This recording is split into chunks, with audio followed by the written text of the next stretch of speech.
The webinar will begin shortly. Please remain on the line.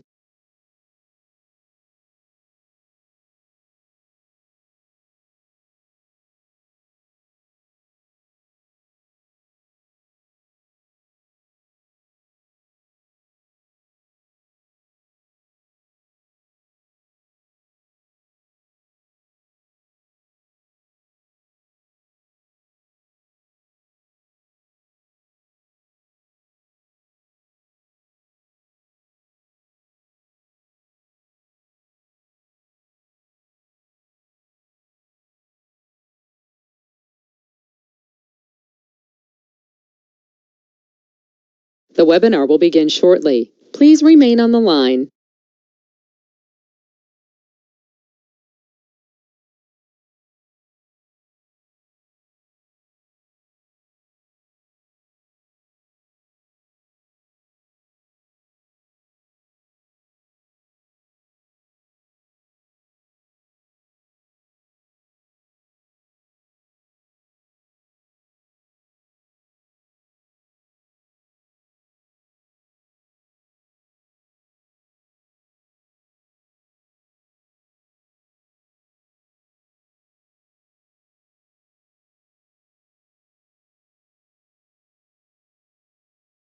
The webinar will begin shortly. Please remain on the line.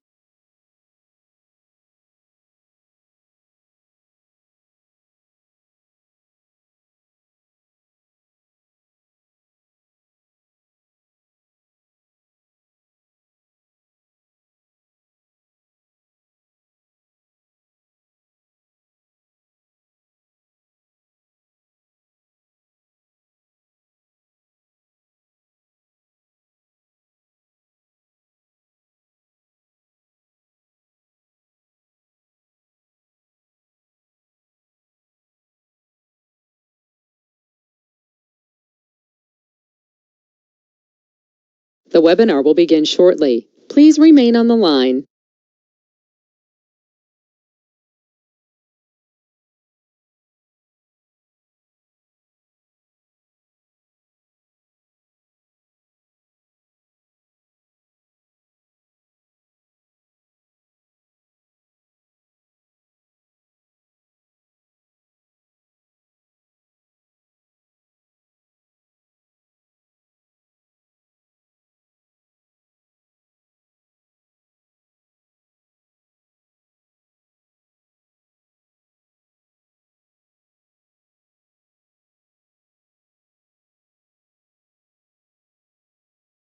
The webinar will begin shortly. Please remain on the line.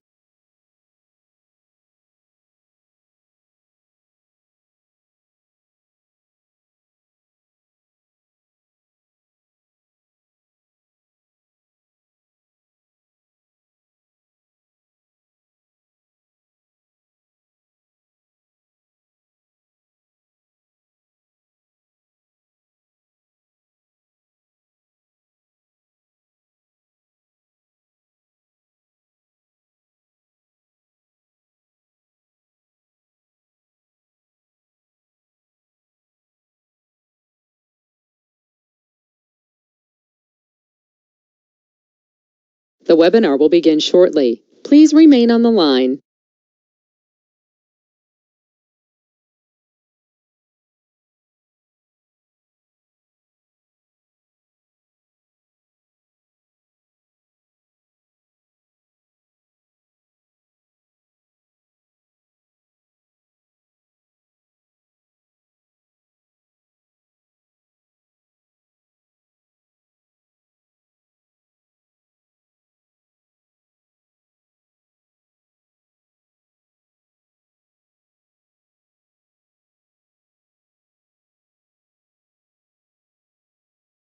The broadcast is now starting. All attendees are in listen-only mode.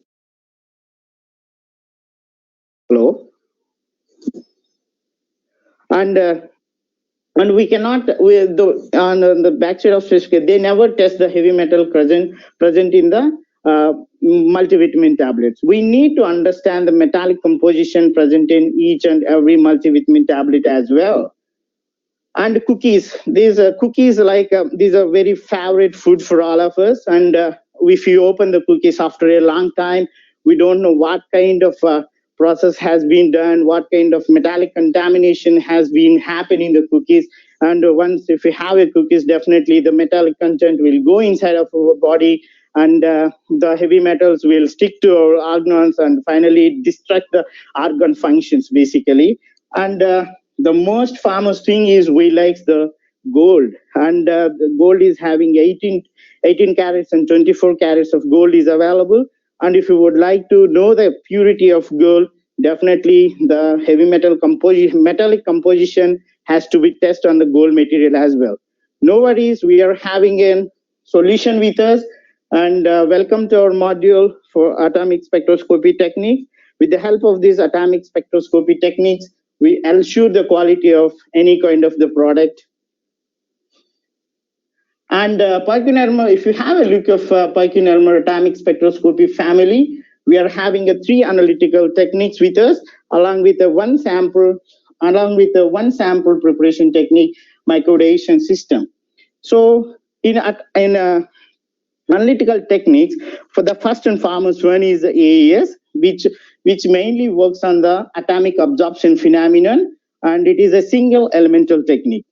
It is a single elemental technique where we can do the analysis of 60 to 70 elements in this with this system. And also it is having 2 different modules in this, and the AS flame and AS furnace system. And it is basically it is a very slow technique as well.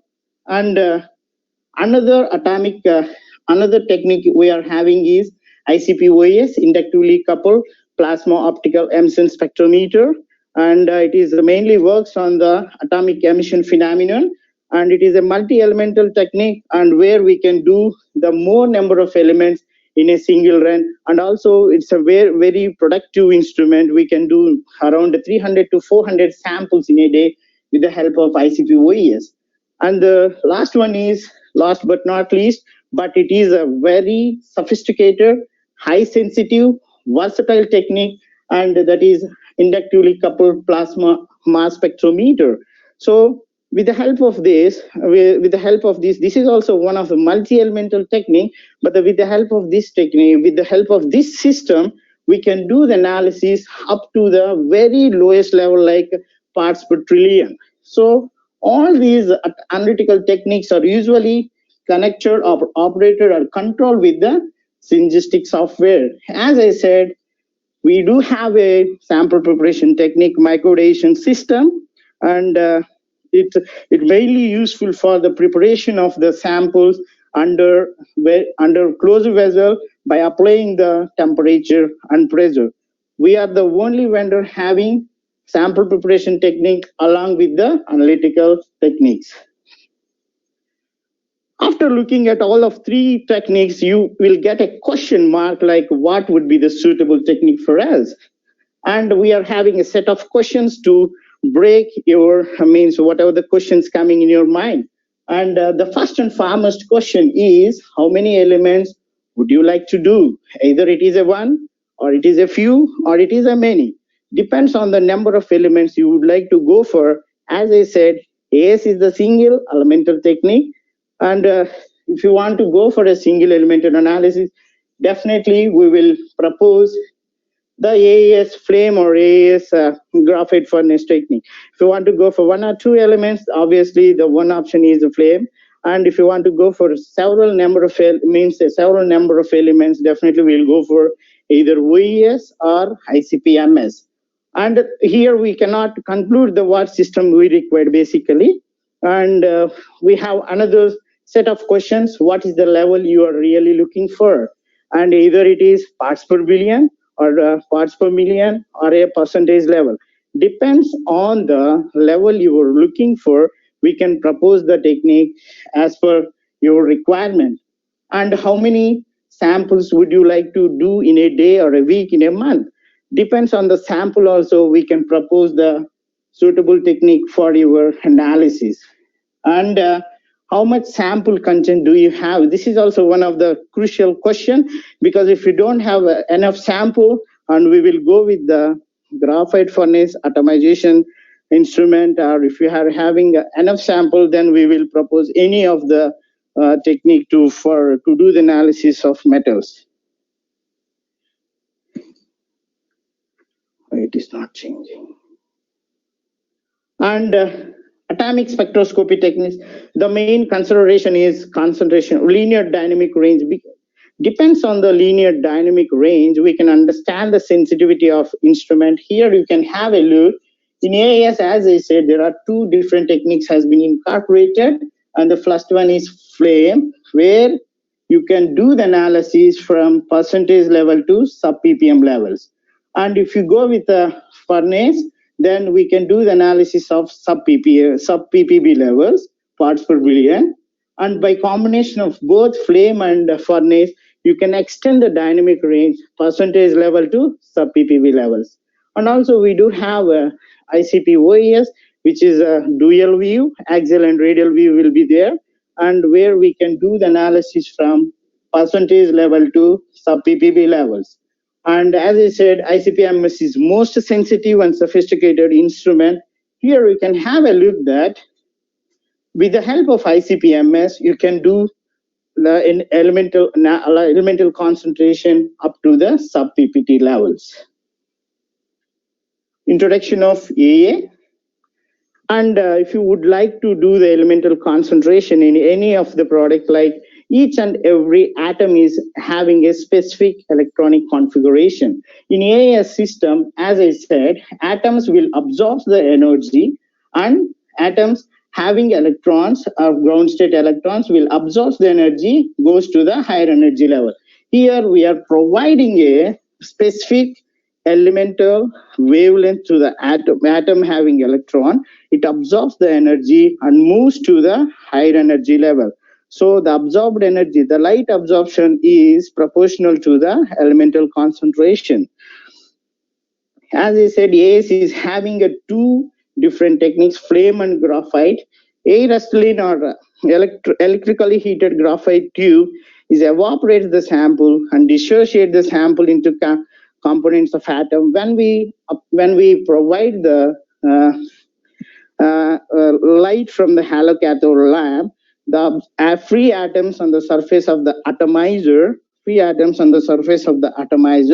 will absorb the characteristic wavelength, and it will give the spectrum of a specific element. With the help of that, we can understand the elemental concentration present in our sample. AAS is having two different atomizers, and the flame and furnace. In a flame, we usually use the acetylene gas as well as nitrous oxide acetylene. Acetylene for general analysis, if you would like, where it use the temperature up to 2200 degrees of centigrade. And if you want to go for refractory metals like aluminum, cerium, osmium, because these refractory metals usually makes a strong oxygen bond. To break that bond, basically we require high temperature. So for that kind of elements, we used to use nitrous oxide acetylene, where the temperature will be around of 2800 degrees centigrade to 2900 degrees centigrade. Another atomizer is furnace, where we can put just 20 microliters of sample, and we'll heat that electrothermally, and the temperature will be of around 3000 degrees. And you can see on the right side, once we introduce the sample through the spray chamber to the atomizer, and the residence time of means light will be in a flame system is 0.01 seconds, and in a graphite system, the residence time of light is just 1 second. So the flame is much quicker and faster than the graphite technique.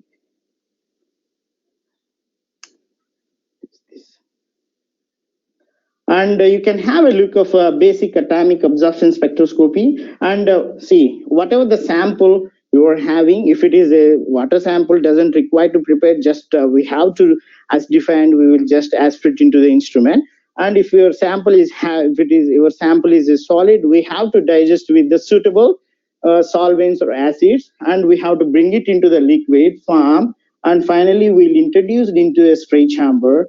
The flow spoiler will spoil the continuous flow of the liquid, and it generates the different size of particles. The particle size is bigger and having a higher density, it will drain out, and the particles which are having a very lower density, which will go into the flame region, atomizer region, where it undergoes several transformations like a liquid form to gaseous form. So the several transformation like vaporization, atomization, excitation, and ionization usually occurs when the liquid sample enter into the flame. So, and also you can have on the right side complete flow diagram of how the AAS looks like. And a halocathode lamp and flame will be the atomizer, and monochromator which can isolate the different wavelengths, and finally detector will detect and computer will read out the signal. What would be the specificity? You will get a doubt that my sample is having n number of elements and n number of atoms will be there. How come my specific element only can be analyzed with the AAS? Basically, we are providing specific elemental wavelength, basic light emission passing through the atomizer, basically. So it will only the atom which is having the specific characteristics, then only it will absorb the light, and the ground state atom will excite into higher energy level. So here on the left, here you can see an example of the light emission. For example, the light from the specific halocathode lamp, the light emitted at particular nanometer, and our solution is having a different kind of element, and only the specific atoms absorbs the light and gives the signal. So the atom the having a different kind of elements cannot absorb the particular light, and it will not be measured. And what would be the basic principle of AAS is like Beer-Lambert's law, like concentration is directly proportional to the absorbance. Absorbance is directly proportional to the concentration. So here you can have an example. Before going to understand the unknown metallic composition present in your sample, we must have to plot the linearity. Against the linearity, we will check the unknown metallic composition present in your sample. For example, here I have taken an example like if your sample doesn't have any characteristic atom, the absorbance will be 0. And if your sample is having specific atom, it will absorb the light, and the absorbance will be like 0.125. And the number of atoms increases, basically the absorbance of the particular element also usually increases. What would be the difference between flame and AAS? And flame technique is, as I said in an earlier slide, flame technique is mainly for the percentage level and ppm level based kind of analysis. In graphite technique, we used to do the analysis of sub ppb levels. And flame is a much quicker and faster technique. We can complete the analysis within a second. And with help in a graphite technique, basically it takes a lot of time to do the single element or single aspiration. Also, it may take 5 minutes to complete the analysis. Flame and the common applications are like most of the manufacturing units, mines, minerals. So such kind of applications of the flame technique will be very suitable. And when it comes to the graphite, basically in graphite technique, we used to check the very low concentration level, right? Basically, like heavy metals are in a very, very low concentration level. We have to check in any kind of sample, like food and extra. And for if you would like to go for like low level mercury, we have a specific additional technique for that, and flow injection atomization system, and flow injection mercury system for the analysis of particular mercury. And you can have a look of how the Pinnacle 900 AAS looks like. This is how Pinnacle 900 of this is Pinnacle 900 AA for Perkin Elmer. And actually it is a stack model system, and it comes with both flame and graphite techniques will be incorporated in a same system. And basically what will happen is like and flame and furnace will be the two different instruments, but we bring it out in a same system, both the techniques, and and also it helps to increases the dynamic range of your analysis, because we need not to go for different instrument for a different test, means detection level of analysis. So we can extend the dynamic range from percentage level to sub ppb level with the stack model. And also it reduces the cost and space saving as well. And of cutting fiber optics, we are for highlight transmission, we are using a fiber optic system. We are not using any mirror.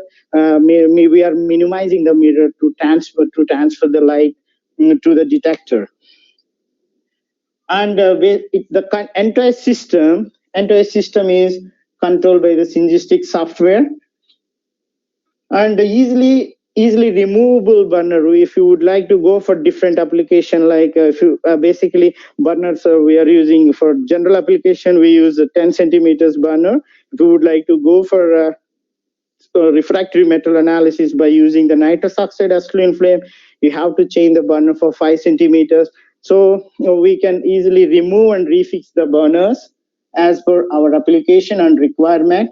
And it comes with a 8 lamp turret holder, and Perkin Elmer is having a G9 lamps and with us, and in a year we are having two different lamps with us, and halo cathode lamp and as well as electrode discharge lamp.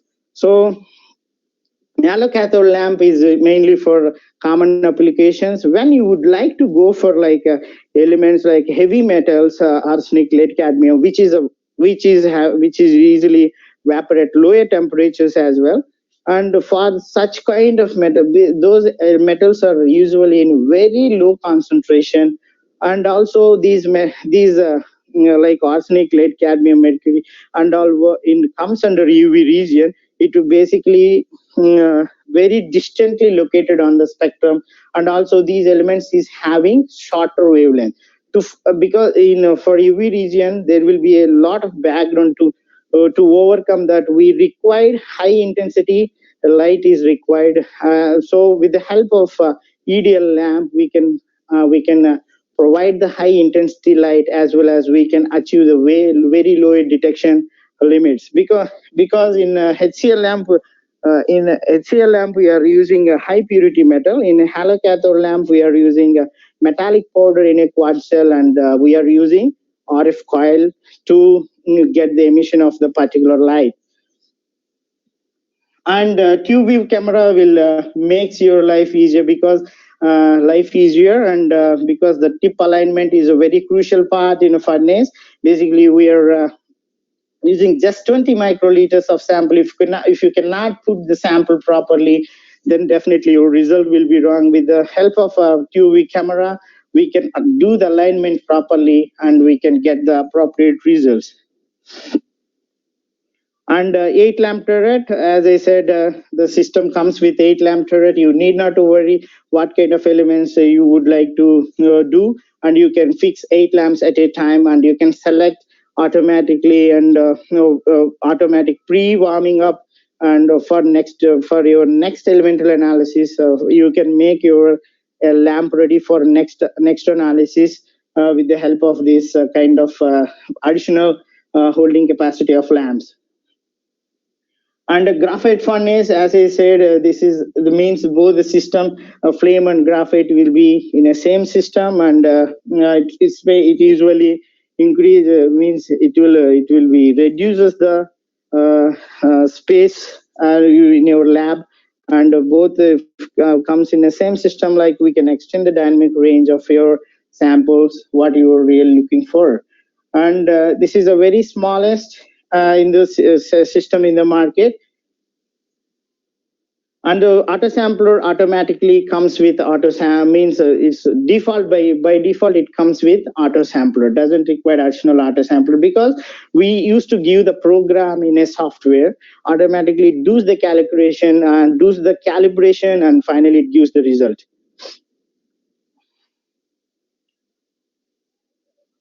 And burner head optimization is one of the crucial part. Like while with different techniques. We have to use a different for depends on application. We have to change the burner head. For burner head optimization, you need not to worry with our system, because we are having automatic burner head optimization. When you remove and refix, and it will be we have an option like automatic optimization. You can click it in a software, automatically burner head will be adjusted. Here you can see the example, like if you do not do the burner head optimization properly, and aluminum and silica, the results were not appropriate. If you do the burner head optimization properly, the aluminum and silica results were very accurate. We can measure. The burner head optimization will give the appropriate results. And the tube view camera, as I said to you, means tip alignment in furnace system is very crucial, because we are taking just 20 microliters of sample. If you do not dispense the sample properly into the graphite tube, then you will definitely get the wrong result. So with the help of tube view camera, we can do the tip alignment once it dispenses the sample, because we here in a graphite technique, basically we are programmingly increase the temperature of graphite tube with the help of electrothermal energy. And once it dries, because the it is basically mixing up with water, right? So the water will get evaporate here. And in pyrolysis we are doing the pre-concentrationing of the sample, and finally in pyrolysis we completely remove the carbon, and finally happen the atomization and cool down. Cool down will be once the cool down, whatever the carbon has been deposited in the furnace, means the graphite tube, we can flush it out with the argon gas. As I said, the complete system is comes with revolutionary fiber optics. With the help of this fiber optics, we can transport the light properly, because an elemental analysis in AAS mainly depends on how effectively you transfer the photon until the detector. If you have effectively transfer the photon until the detector, you can get that much accurate results. Because of revolutionary fiber optics, we can transmit the light very effectively, and we are not using any kind of mirrors here. We are minimizing the mirror using, so it doesn't require any maintenance because of fiber optics, and delivers the better results and with minimum maintenance.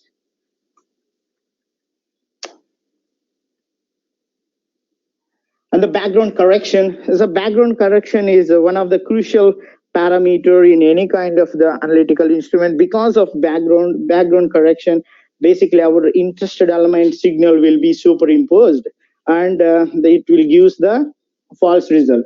If you do background correction, you will get accurate results of your analyte. So in the AAS system, we are having two different background correction. One is deuterium background correction. We can call it as a continuous background correction. And in the furnace, we are having a Zeeman background correction. So in deuterium background correction, we are using a deuterium lamp where it is having the wavelength. It can cover the wavelength range of 200 to 400 nanometers. And so after 0.5 absorbance, the deuterium background will not work out properly. Will not work properly.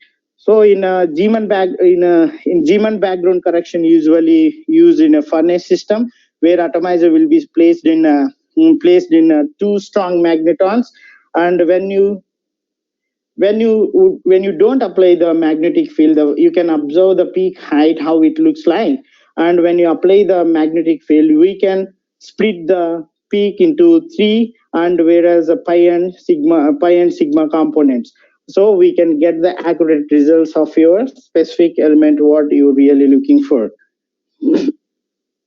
And your AAS system usually comes with a solid state detector, which is a hybrid solid state detector, and it basically compare with the PMT photomultiplier detector. The quantum efficiency of the solid detector will be very high, and because of complementary metal oxide semiconductors, it reduces the noise and controls the signal to noise ratio.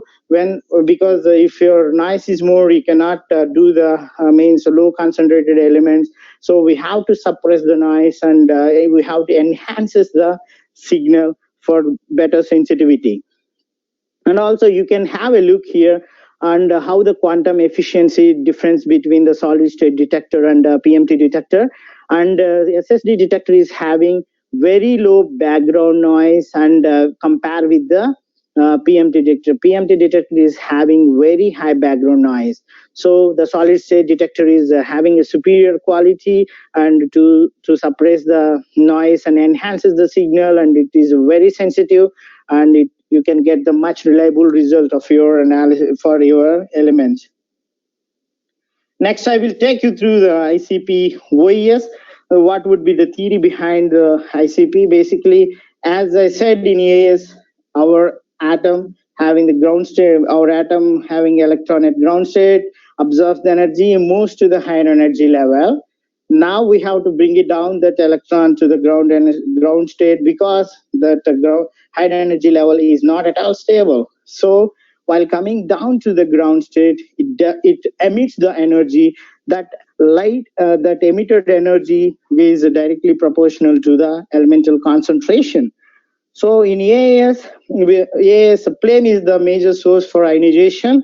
Once the ions emits the specific wavelength, and it passes through the monochromator. Monochromator usually isolates the wavelength and throws the signal on the detector. Detector will read and gives the elemental concentration of the specific element. So ICP, as I said, ICPOES is a multi-elemental technique.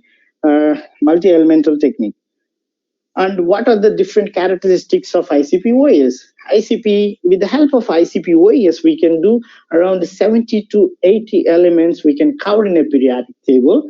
And also it is having very low detection limits because of multi-elemental technique, and we can do the more number of samples. Definitely it is very productive and high sample throughput. And the wavelength calibration we can means because of the dynamic range, we can do minor trace elements in a single solution, and it is having very less interferences. That interferences can be corrected after the analysis by examine of the spectra and multispectral fitting and interelemental concentration. So, and also ICPOES is capable of to do the refractory metals like phosphorus, boron, and sulfur. What would be the theory behind and ICPOES, and what are the components it is having? As I said, in ICPOES, plasma is the key source. So generation of the plasma, we are using here argon gas. With the help of argon gas, when we pass the argon gas through the 3 concentric tubes, and the torch will be surrounded by the RF generator coil, where it connects with the RF generator. And when we supply the RF power to the RF coil, then it creates the electromagnetic field over the surface of the torch. And because we are continuously purging the argon gas into the torch, when we supply the spark, the outermost electron of the argon will be exit, and it forms the argon ion plus electrons. Because of the more electromagnetic field created by the RF generator and RF coil, it increases the oscillation of argon molecules, and the collision happens between these electrons and argon ions and forms the plasma. Basically, plasma is a neutral source. It's a combination, equal number of argon and electrons will be there, where the temperature of the plasma is around of 6,000 to 8,000 degrees of centigrade. Light is emitted and measured in ICPOES system, where each and every element is having a specific wavelength characteristic. Intensity of light is emitted is directly proportional to the amount of element present in a sample. And you can have a look on the right side, what are the different components are present in ICPOES. ICPOES is having a sample introduction system, where the sample introduction system is coming up with a peristaltic pump, nebulizer, and up to the plasma generation will be the sample introduction system, where once the liquid sample means what, as I said in AAS, any kind of the sample, we have to bring it into the liquid form, and once we introduce it through the peristaltic pump into the high temperature zone of plasma, it undergoes the several transformations from liquid form to the gaseous form, and also like we can say that is like evaporation, dissolution, atomization, and ionization, and each and every atom will use the basically specific characteristics of wavelength. So in the spectrometer, we are having two dispersers like prism and AAcle grating. We are using for dispersion and separate isolation of light, and finally the light will fall on the detector. The detector will detect specific elemental concentration, and finally we can read out in the computer of means what are the concentration present in a sample. And what ICPOES Perkin Elmer ICPOES key features, basically it comes with a flat plate plasma technology, and the systems comes with a vertical torch, and where we can do the high TDS matrix samples, and it is a industry's smallest footprint, and comes with a color plasma to understand the real-time view of the plasma, and it comes with a patented dual view, and where it is incorporated with axial and radial view for viewing of the plasma. And we are using a patented plasma shear gas to cut off the plasma tail, and it's having a 4-channel and 2-roller peristaltic pump. And flat plate plasma, like here we are, as I said, we are not using here conventional copper loaded coil as an RF, conventional loaded RF coil. Like basically conventional loaded RF coil will be made up of with the copper material, and it's required active cooling. So now we changed the train.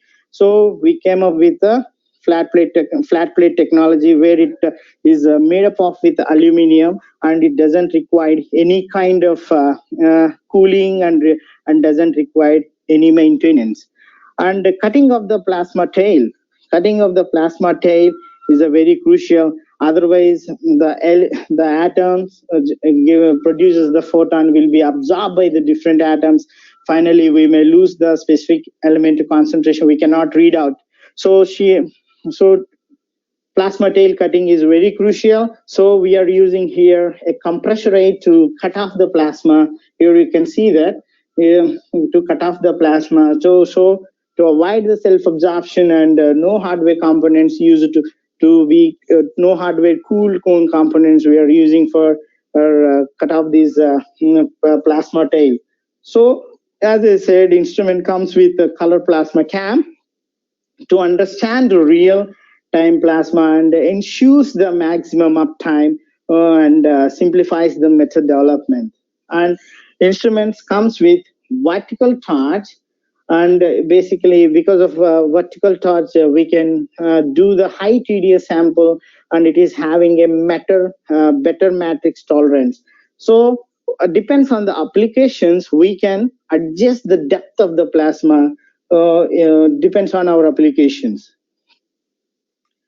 And as I said, optical measurement, the plasma will be measured in 2 ways, and first one is axial view, and the second one is radial view.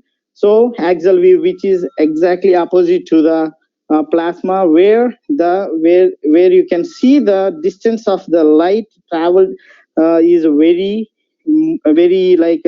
larger, so it can resolve any kind of the spectrum. So we can do the low detection limits with the axial viewing, and the radial view is like a side of the plasma, where it is having a very shorter distance of light traveling, and we can do, with the help of radial viewing, we can do the high concentrated elements.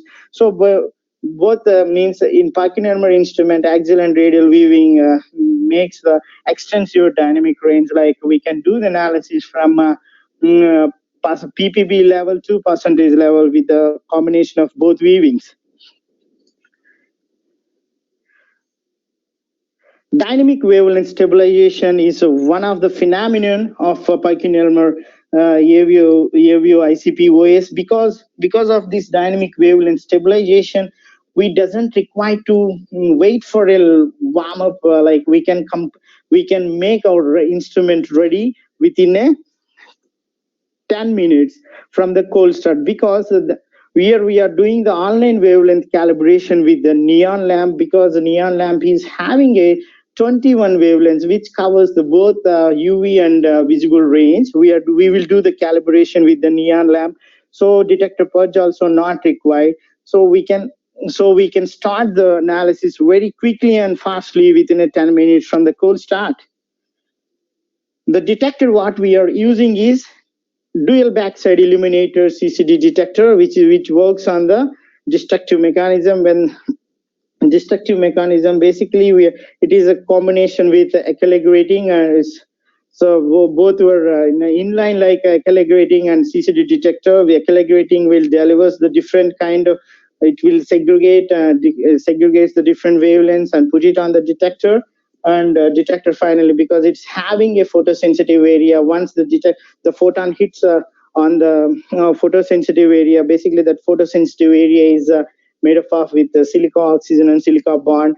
That bond will break and generates the whole pair electron. That whole pair electron will go to the storage and finally it read out the specific electronic or elemental concentration present in your sample. So CCD detector doesn't require to maintain the very low temperature like 40 degrees, 45 degrees. We can start your analysis from -8 degrees onwards and collects the analyte spectra and near background spectra, allowing us simultaneous background correction and providing improved precision and analytical speed. Now we are moving into the ICPMS. As I said, it is a well sophisticated, sensitive, versatile system, and it is basic with the help here in ICP. There are two components: ICP plus MS. ICP is a source for generation of ions, and mass in a mass spectrometer depends on the mass to charge ratio. We can measure the elemental concentration of your specific specific element, and also ICPMS is also a multi-elemental technique. The principle of ICPMS is like we have to remove the outermost electron from orbital, so we can generate the positive charge ion. The positive charge ion is will be measured on the mass to charge ratio. So the mass of the ion will be depends on the number of protons and neutrons present in your nuclei. For example, if you take a copper 29 is the atomic weight, and it is having a neutrons of 34 and the mass will be 63. If it is a neutron number is increasing, the mass of copper ion also will be going to increase. Like if it is having 36 neutrons, the mass of a copper will be 65. Depends on the abundance sensitivity. We used to select the ion and we used to measure in ICPOES system. So as I said, ICP is an ionization source where we can generate the positive charge ion. In the mass spectroscopy, we are having a quadrupole scanning filter which can filter the single mass, and mass range of the instrument will be like 2 to 285 AMU, and separates all the masses in the quadrupole mass filter, and finally a detector will read the concentration of your element. With the help, I forgot to tell that it is a multi-elemental technique. We can cover around 80 to 90 elements with the help of ICPMS at a very low concentration level like PB and PPT level. We can check it out. And what are the different components has been used in ICPMS? Here you can have a look like a sample introduction system. Sample introduction system, as I said, in ICPOES, peristaltic pump will be there, and spray chamber, nebulizer, and torch. Up to the torch, it is very common. And here, it creates the plasma jet of ions. So, because of high temperature, we are removing the outermost electron, and it generates the positive charge ion. And the positive charge ion and generates the positive, because the entire system will measure only single positive charge ion for each and every element.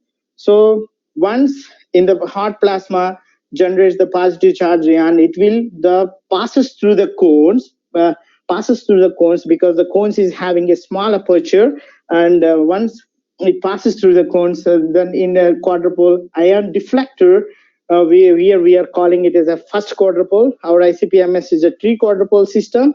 So this first quadrupole ion deflector will be placed in a vacuum zone. Once it passes into the quadrupole ion deflector, the only positive charge ions will take the 90 degrees of that, and unionized material and dirty matrices will be ejected out. Because of this, we doesn't require any maintenance behind the cones. Basically, once the positive charge ions will enter into the universal cell or collision cell or kinetic energy discrimination cell. So once enter into the collision cell, it is also one of the quadrupole. We can call it as a second quadrupole.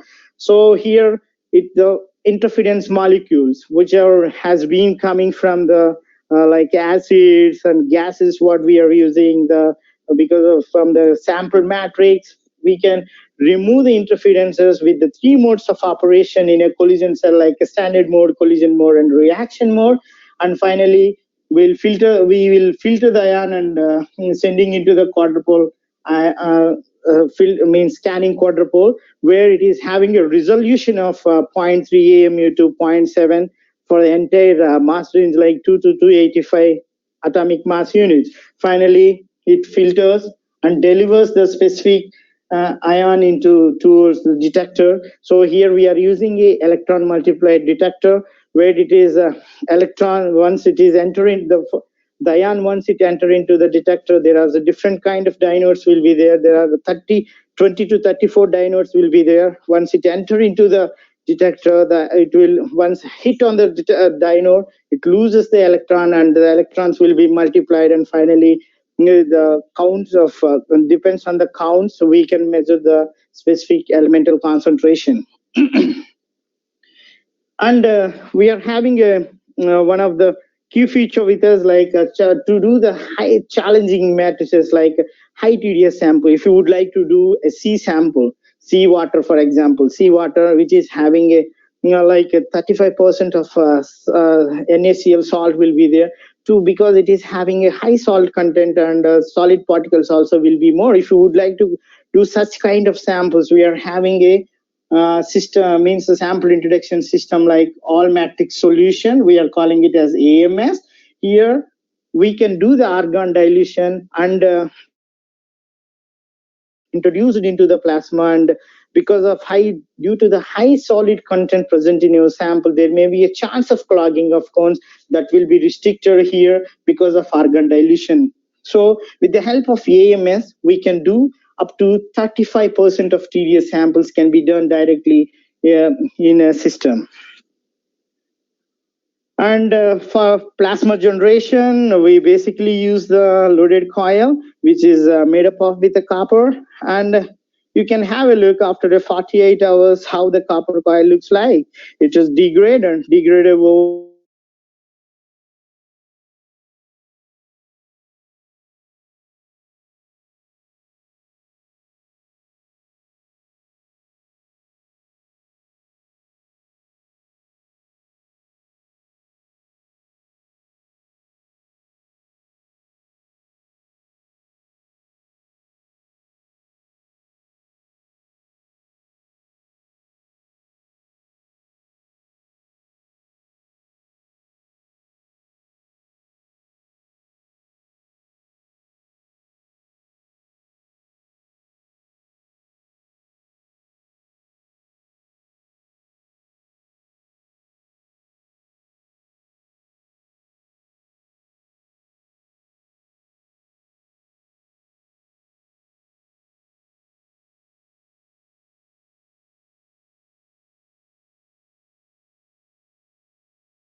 Hi, Kamlakar.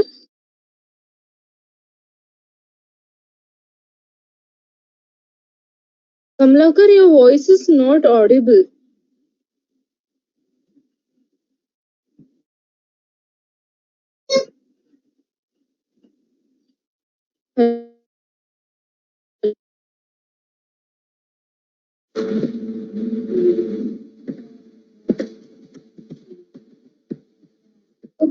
See, if the voice is not Kamlakar? audible, then in that case, Kumaran can start. Yeah.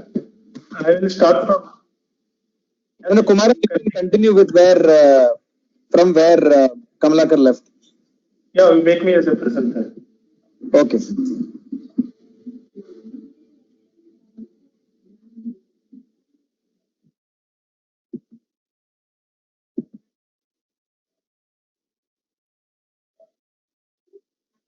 Ashika, give mouse control to Kamalakar. Kumaran.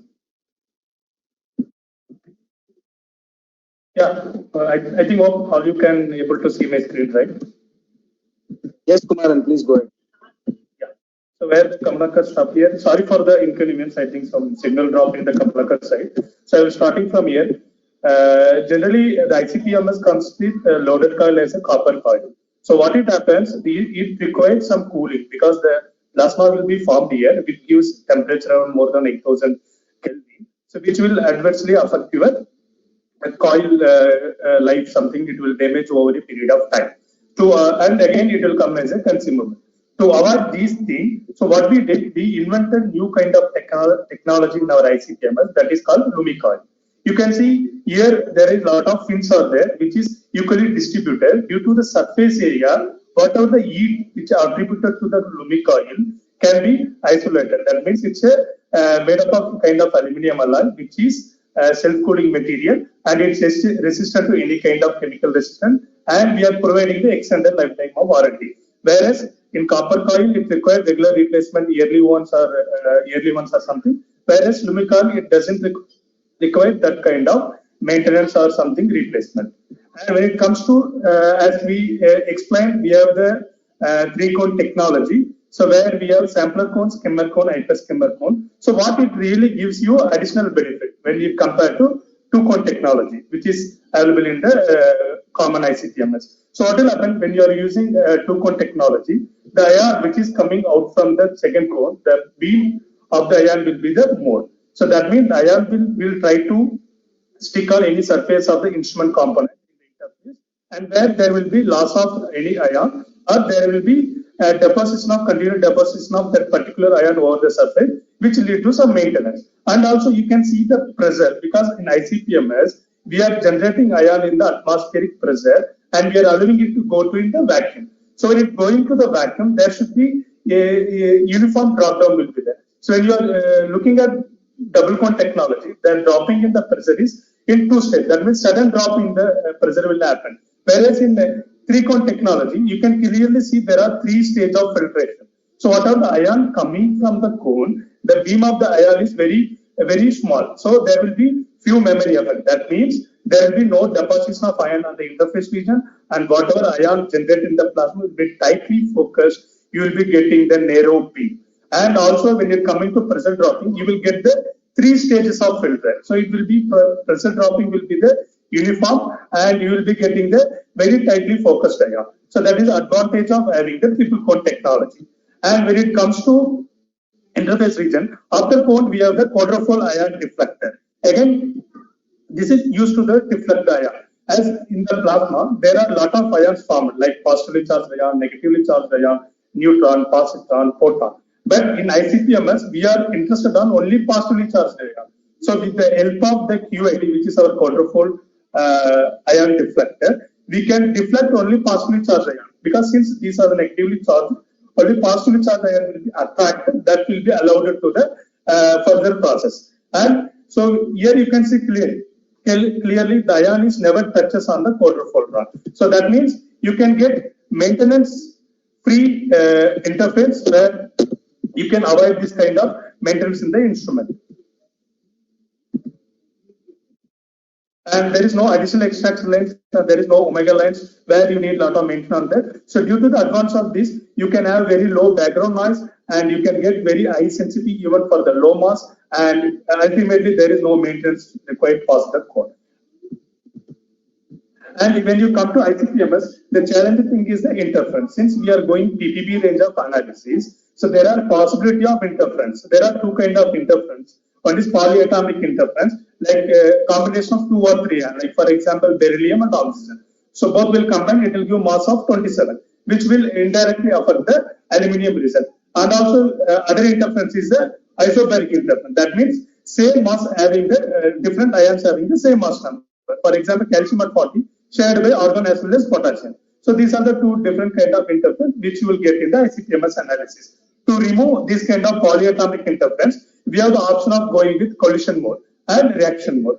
To remove this kind of isobaric interference like potassium, argon or something, we have the correction formula within the software. So ultimately, any ICPMS, there are 3 techniques are followed to in the universal cell: standard mode, collision mode, reaction mode. Standard mode is used where there is no kind of interference. Generally, the mass which is lesser than 20 or mass which is more than 150, there are very less interference on the other. So we can directly do the analysis. The ion what are generated in the plasma, that can be directly determined. And if you are getting this kind of polyatomic interference, we can use inert gas like helium, which will be used in the universal cell. So there, due to the collision between the ions and helium molecule, the bigger molecule polyatoms will be removed due to the collision between the these polyatoms and between the ion. And so where itself you can remove completely interference and you can determine easily these interested ion. And secondly, we have the reaction mode where this KED mode is not removing the interference completely. The reaction mode will play a crucial role. So in the reaction mode, instead of helium gas in the universal cell, we can use any kind of reaction gas like hydrogen or methane or ammonia or oxygen. So in our reaction mode, we have the dynamic bandpass tuning. That means whatever the ion is going inside, right? So there will be removed interference will be ejected with the help of low mass cutoff and high mass cutoff. The mass which is falling low and higher than the targeted mass will be ejected from the universals with the use of low mass cutoff and high mass cutoff. And due to the removal of complete interference, we can able to achieve best detection limit as well as better background equivalent concentration in the by using the reaction mode. So by using these 3 techniques, all the 3 techniques can be done in single method in our by using the Nexian series of ICPMS. So that means you can do standard mode, collision mode, reaction mode in single run by using the ICPMS. And what is the additional benefit you can get? Here in this slide, you can clearly see how we are getting the concentration of interference. Suppose when you are doing standard mode, we are not using any technique to remove the interference like KED or DRC. So you will be getting interference as 100 ppb. When you are doing with KED mode by using helium gas, it will eliminate few of the interference, so we can be able to achieve the lowest limit like 1 ppb. But when you are using reaction mode, we can remove the eliminates completely, and you can be able to achieve very low level in the blank itself. For example, you can even achieve 1 ppt level in your blank if you are having clean water. So that is the beauty of having the DRC mode, where you can achieve very low direction limit as well as a background equivalent concentration. And by using reaction mode, there are 2 techniques you can do. One is on mass mode, where you can determine the analyte with a particular mass. So here, basically ICPMS, we are measuring the ion as per mass to charge ratio. So we are determining as the particular mass, that is the on mass mode. And another technique is mass shift mode. Suppose, for example, when you consider arsenic, the interference is argon chloride. So I don't want to measure at 75 mass. I want to shift the mass to newer mass by using any gases like oxygen. So that also still possible by using the reaction mode, where you can use oxygen as a reaction gas. So this oxygen react with arsenic, where it will do new masses like arsenic oxide, which is masses 91, which is away from the interference mass of other metal. So this on mass mode, mass shift mode, both will be possible in the ICPMS reaction mode.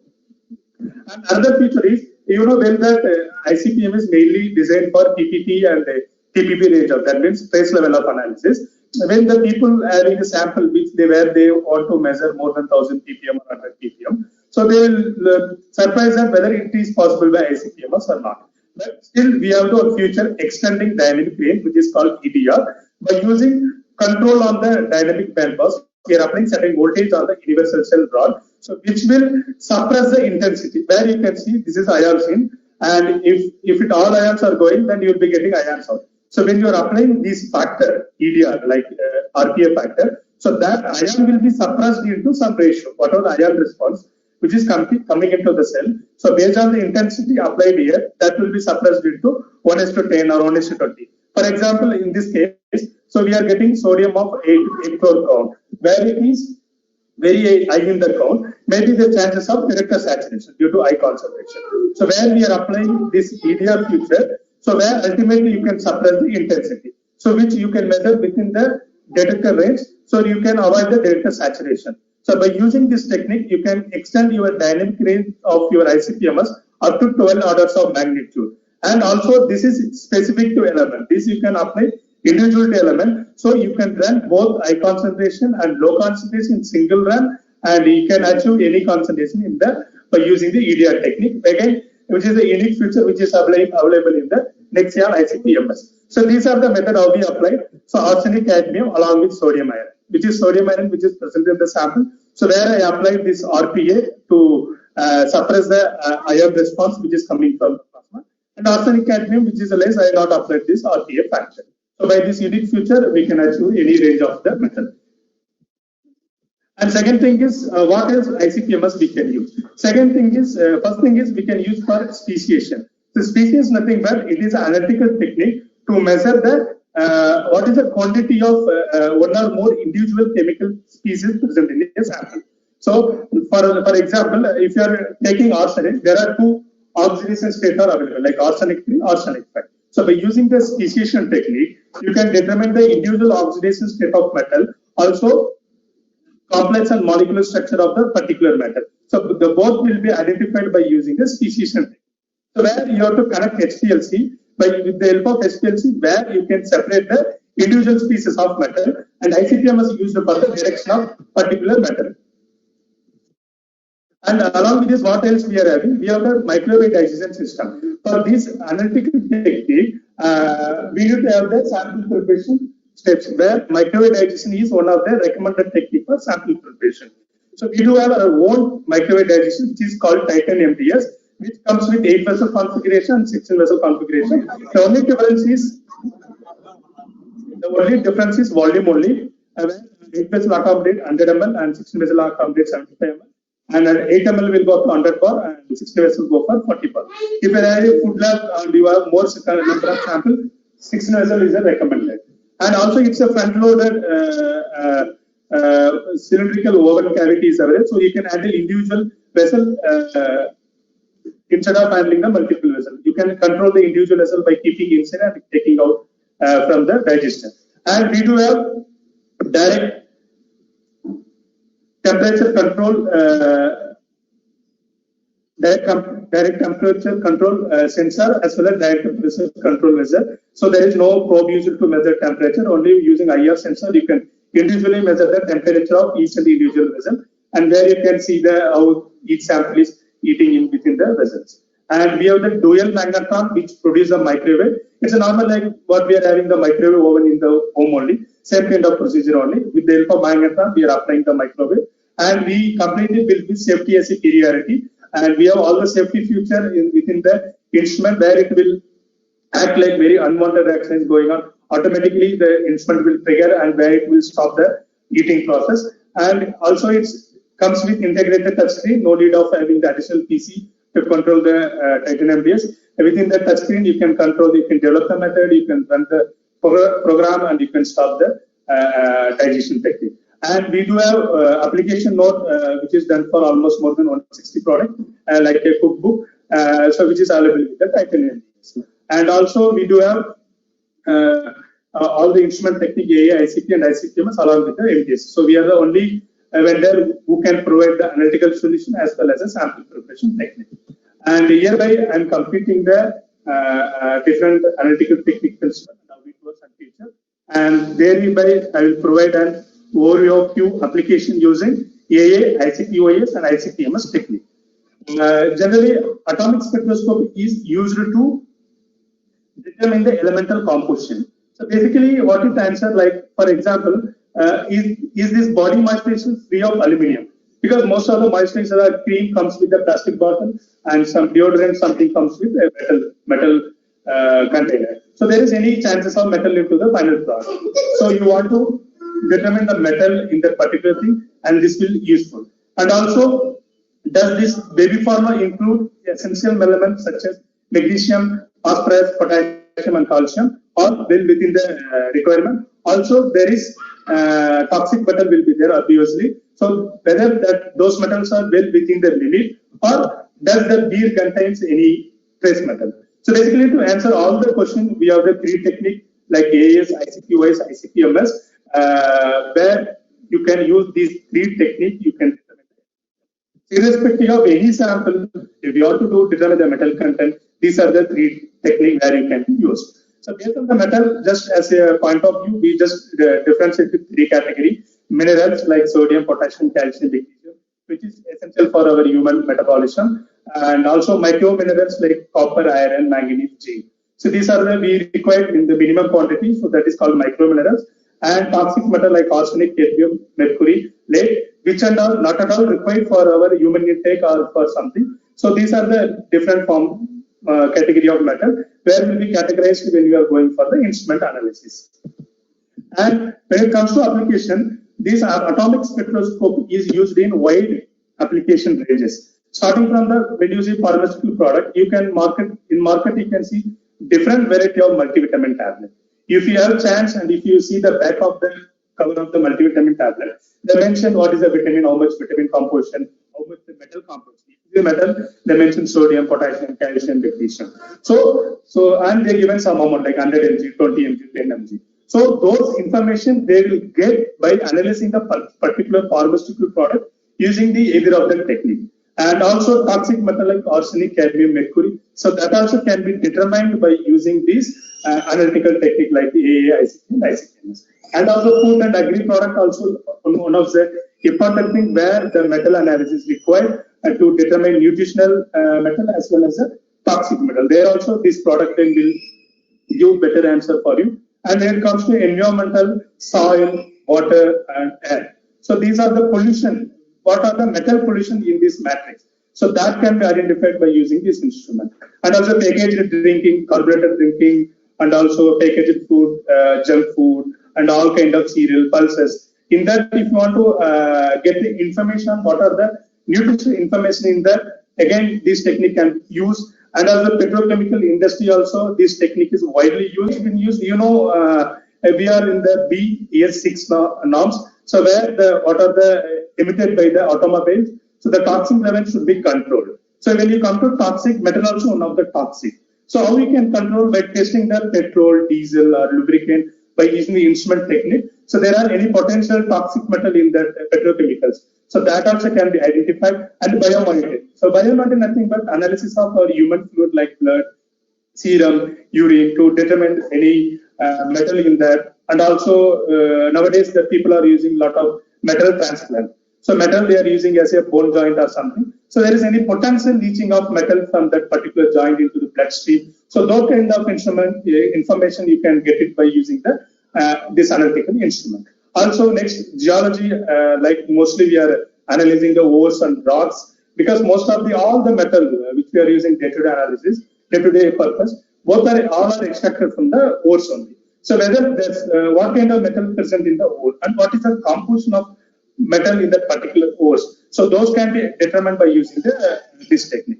And also metal alloys. So metal alloys, you know, it's basically used in many places like starting from construction and in home we have all the vessels made up of metal only. So those contains whether it's having the unique composition of metal in it. So that kind of information can be determined by using the AAICP and ICPMS. And also consumer goods, one of the other applications where textiles and toys are measured. So in Europe, if you're exporting any textile or toys to Europe means, so there are some norms are there. So there will be a very few metals should be leaching from the particular textile or something when we are wearing. So those kind of information you can get by using the instrument, and also chemical and industrial where you want to measure that metal content. So along with this industry, where you want to measure the metal composition, any kind of the product, this AAICP technique will be used for the particular application.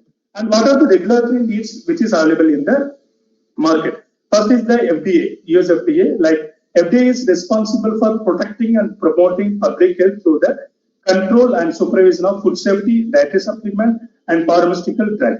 And FSSAI again, Food Safety and Standard Authority of India, which is called FSSAI, which is responsible for protecting and promoting public health through the regulation and supervision of food safety in India.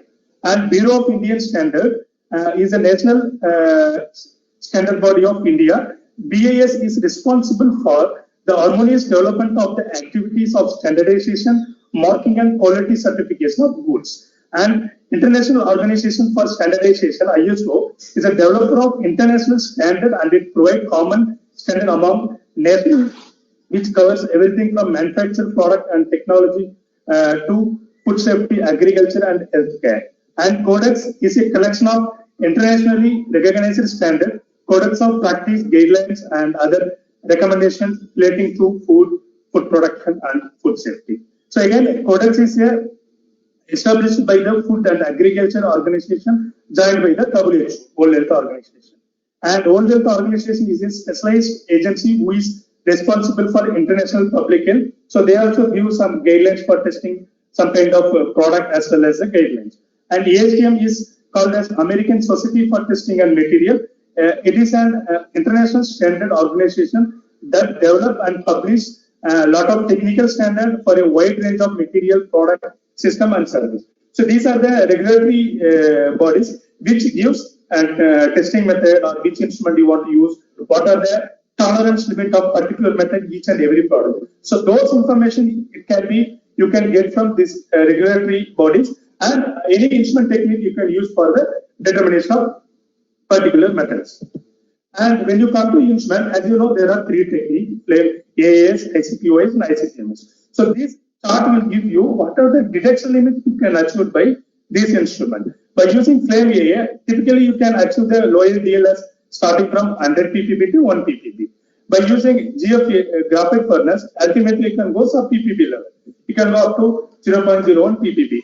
By using ICP is mainly designed for high range of analysis. So ultimately you can cover the detection limit range of 100 ppb to and 0.1 ppb, some sub ppb level. And ICPMS, as you know, it's a very sophisticated instrument where it can go very low detection limit. That means parts per trillion. You can be able to detect parts per trillion itself, and the detection limit can be go up to 1 ppb, depends on the method. So you can choose either of the technique where you want to go very low level. If you want to go percentage level of analysis, either flame AA or ICP will be required. If you want to go for multi-element and multiple sample, then ICP will be the recommended technique. And if you want to go for PPT range of analysis, PPB range of analysis, graphite furnace and ICPMS is a suitable technique.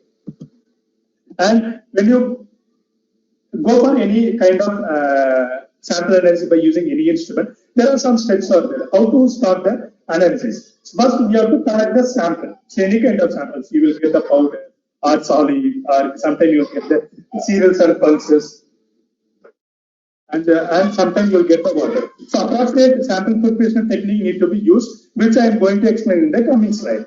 And after the sample preparation thumb rule is, we have to get the sample in the liquid form. So how we can get the liquid form? By using the suitable sample preparation procedure, we can get the liquid form. Because in AA, ICP, ICPMS, we need to introduce sample in the liquid form only. So we need to select the suitable sample preparation, which we are going to discuss in the upcoming slide. After preparing the sample, you can measure what are the metal present in the particular sample. So after measuring, you can get you will be getting the data, and after evaluating the data based on the QC control check or something, you can be able to report the results with the streamline formation. And these are the different acids can be used for preparing the sample. The recommended acid is nitric acid, which widely used for decomposing any kind of sample.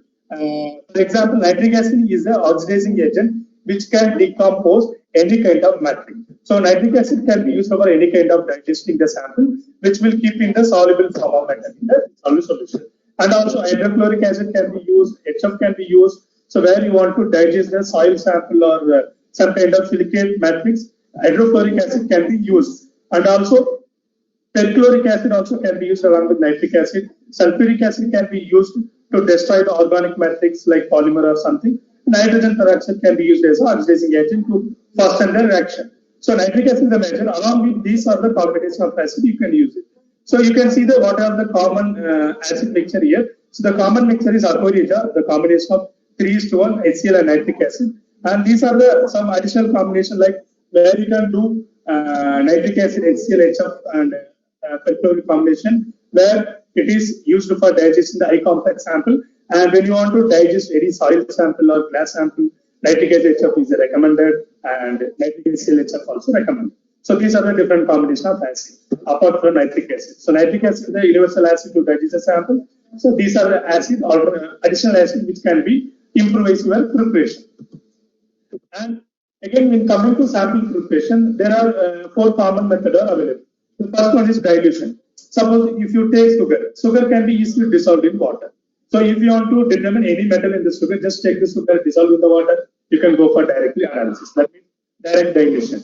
And second thing is extraction. Suppose you want to extract what is the metal in the particular product by using suitable buffer solution or acid solution. You can extract only the metal which is present in the sample, which can easily leachable during the acidization. So that is called the extraction. And suppose you want to digest the sample completely.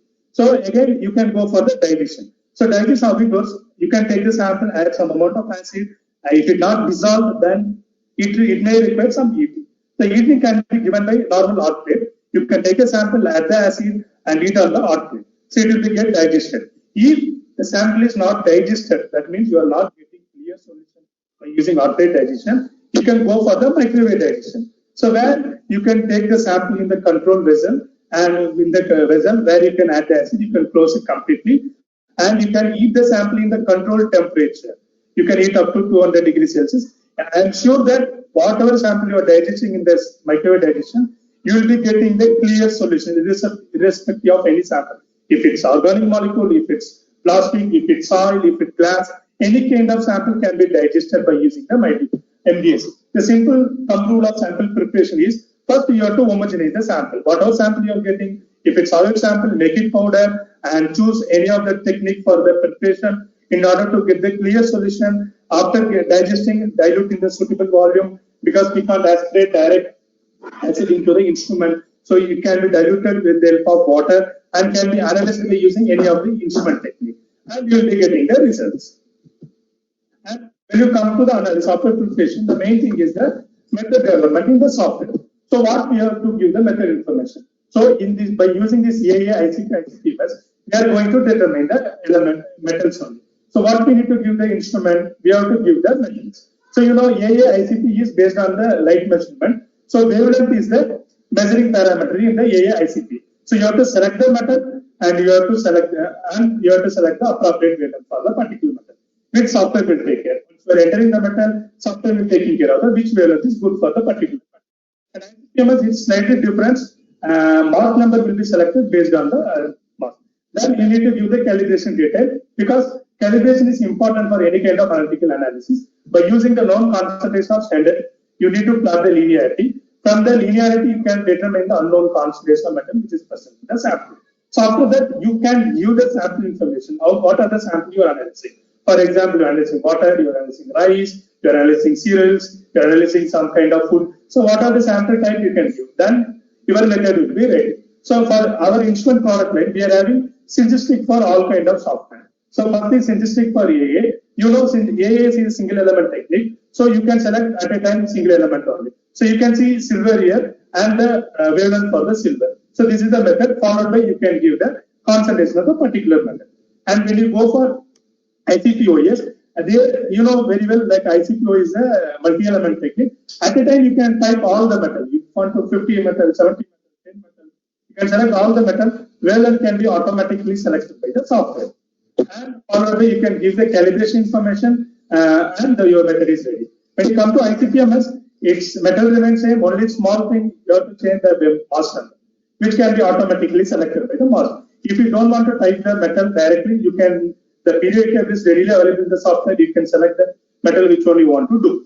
And next thing is, one thing in ICPMS having the additional feature to remove the interference by using helium KED mode or DRC mode. So you can select which kind of mode you want to perform to remove the interference.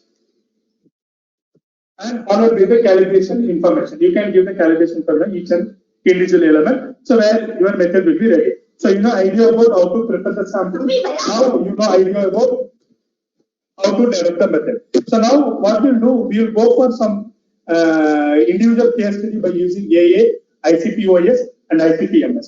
So just for your interest, so in AAs, what are the sample is introduced in liquid form either in the flame or furnace, which gives temperature more than 2000 or 2500 degrees Celsius, where all your liquid, because generally we are aspirating sample in liquid.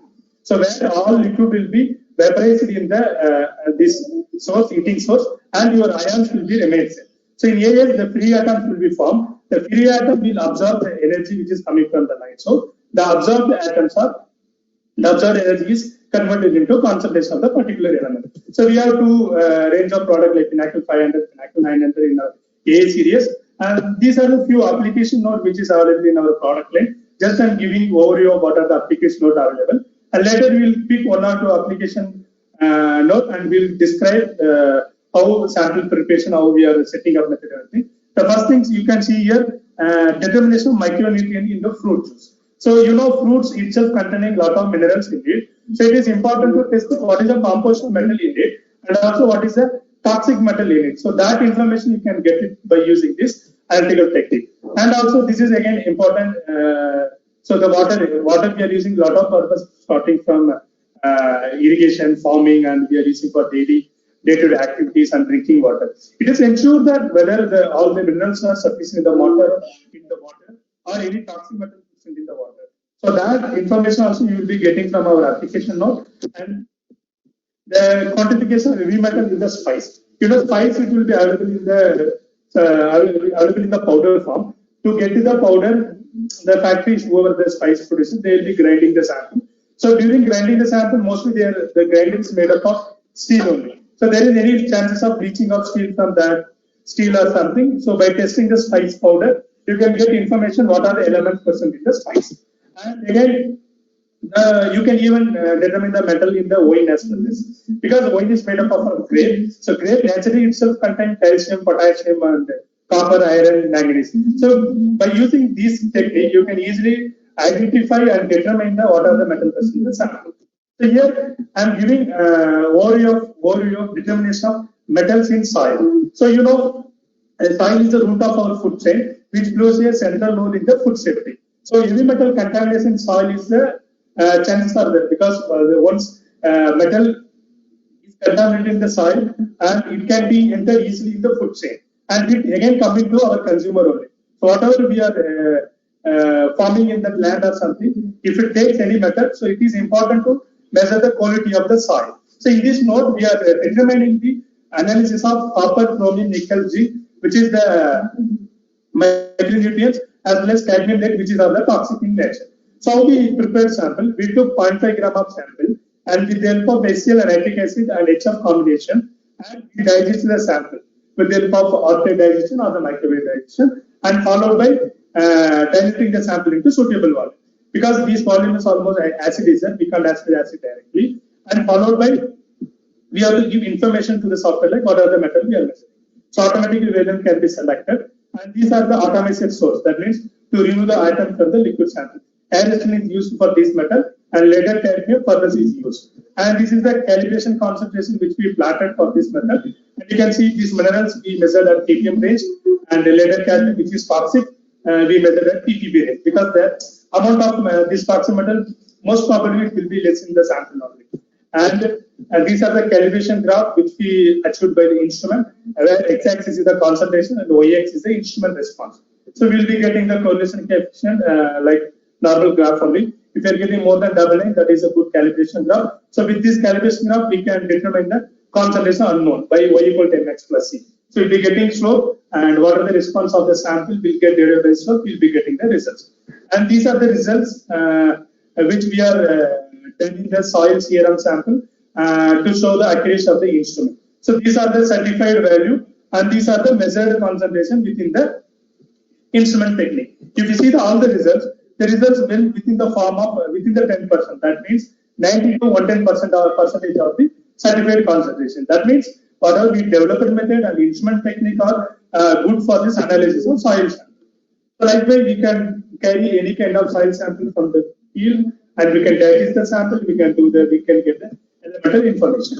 And second thing, second application on AAS is analysis of metal in multivitamin tablets. So there are many mineral dietary supplements available in today's marketplace to ensure that mineral deficiency do not occur in one's diet. The mineral content of this product must be verified for quality control purposes. So in this note, we measured calcium, magnesium, potassium, copper, iron, manganese, zinc. These are the ultimately minerals which is required for our human body metabolism. So for this measurement of this metal, flame technique is used for the analysis.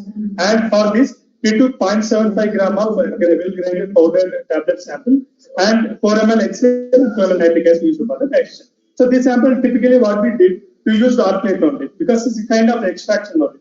Even R plate only, if we use this sample for 1 hour, whatever the metal in that particular sample, it will be extracted very easily. So whatever the undissolved matrix that can be removed with the help of by using filter paper, for example, Walkman filter paper. And these are the metal we measured as I mentioned, and these are the wavelength of particular metal. And we used air as an atomizer. These are the wavelength range we covered. These are the working range we covered for the calibration linearity. And these are the results we achieved. Ultimately, we measured on Sierra material and also some commercial tablet. So commercial tablet which is available in the normal market.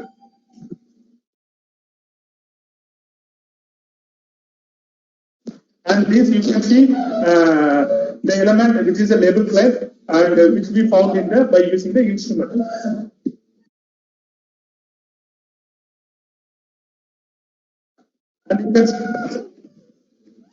And you can see the result of all the metal which is label claim and which we found by using this. So where you can see all the results which we measured the AAS within the acceptance range of the label claim. That means within 10% of the label claim value. So which shows that instrument is ideal for determination of metal in the multivitamin tablet. So these are the two examples, but you can determine any kind of sample. You can take any kind of sample if you want to determine metal, and these are the procedure. You can either digest the sample or you can directly aspirate the sample if it is liquid. And next, I am going for ICPOES application. Before going, just giving how it works ICPOES. ICPOES plasma is the source. Ultimately, here also we are aspirating sample in the liquid form. In the plasma due to high temperature, which will be ionized in the plasma due to the heat. So the ions will emit the light. So the light will be separated by spectrometer based on the wavelength, and that will be detected by the detector. And we have the AAcle series of ICPOES in our product line. And these are the few application notes which is readily available, like analysis of toxic metal and minerals in the soil as explained in the before slide. And also the other thing is determination of nutrient in animal feeds. In poultry, a lot of poultry, they are giving the feed to the chicken or cattle to grow it fastly. It ensures that, so what it contains, mostly they will be adding vitamins and minerals something. So before feeding into that particular cattle or something, so it ensures that whether the metal composition in that particular feeder up to the mark. So again, it's a multi-element technique, so ICPOES can be used to determine all metals in that particular product. And again, if you want to determine impurities in gold, gold price depends based on the purity of gold. If any impurities in the present, that will not be pure gold. If you want to measure impurities in gold, so ICPOES also can be used because there are 17, 18 metals you have to measure at a time in this impurities analysis. So you can determine impurities as well as gold purity by using this technique. And also if you want to measure battery. So battery is made up of different combination of metal like sodium, potassium, something as a anode or cathode. So if you want to determine the composition of particular metal in that, so again it can be used, ICPOES technique can be used. These are the few application, but still we are having more application. And just I'm giving this for different product line. And next we are going to see one brief about how we can analyze metals in water by using the ICPOES technique. So there are a lot of regulation which is available available locally as well as internationally to protect the public health. For example, in India, is issuing some method which is 10,500 for drinking water regulation, 14543, 1340 take as a drinking water regulation. So these are the regulations which gives the quality of the water. So it gives a lot of parameter to ensure whether all the parameters will within the limit. For example, metals like toxic metals, sodium, potassium, calcium, sometimes pesticides. So those information will be given the method with the tolerance limit. So by using this method, we can measure the metal in the water sample to ensure that all the results of the metal will within the limit. So to ensure the safety and this is required for safety and health of our humans. And you can see there are almost more than 17 elements can be measured by this. Need to measured by as per this regulation. And also the concentration of metal is vary from ppm to ppb level. So these I just divided into 4 categories for information. So these are the primary metals which are toxic in nature like arsenic, cadmium, mercury and uranium. And these are the few metals which is like some other micromineral. It should be present in minimal amount in the water and it should not exceed the limit even.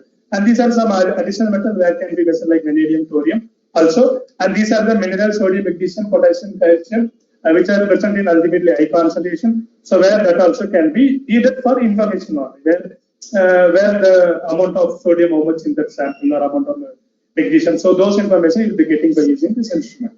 And when it comes to ICPOES, so this is the sample like which contain a lot of matrix in it, which may create spectral interferences. So those interferences can be corrected by using the software like spectral correctors or some mathematical correction using software. And this is next going for the sample preparation. So this wastewater analysis as per the EPA 200.7, which is the method for analysis of water by using ICPOES. So here, water is a liquid only. So no sample preparation required like digestion or something. You can simply acidify the sample by using nitric acid, and you can directly go for the analysis. Because acid, nitric acid required for all kind of analysis, since it will keep metal in the stable form. And these are the instrument parameters you can see in nebulizer, where it carries your sample into the spray chamber and with the help of the nebulizer. And also this is a plasma gas flow, which is a source forming gas. So these three are organ flow only. You can see we are using very low organ gas consumption. Within 9 liter per minute, we can complete the whole analysis. These are some additional kit we used in the analysis for taking the sample from our container or something.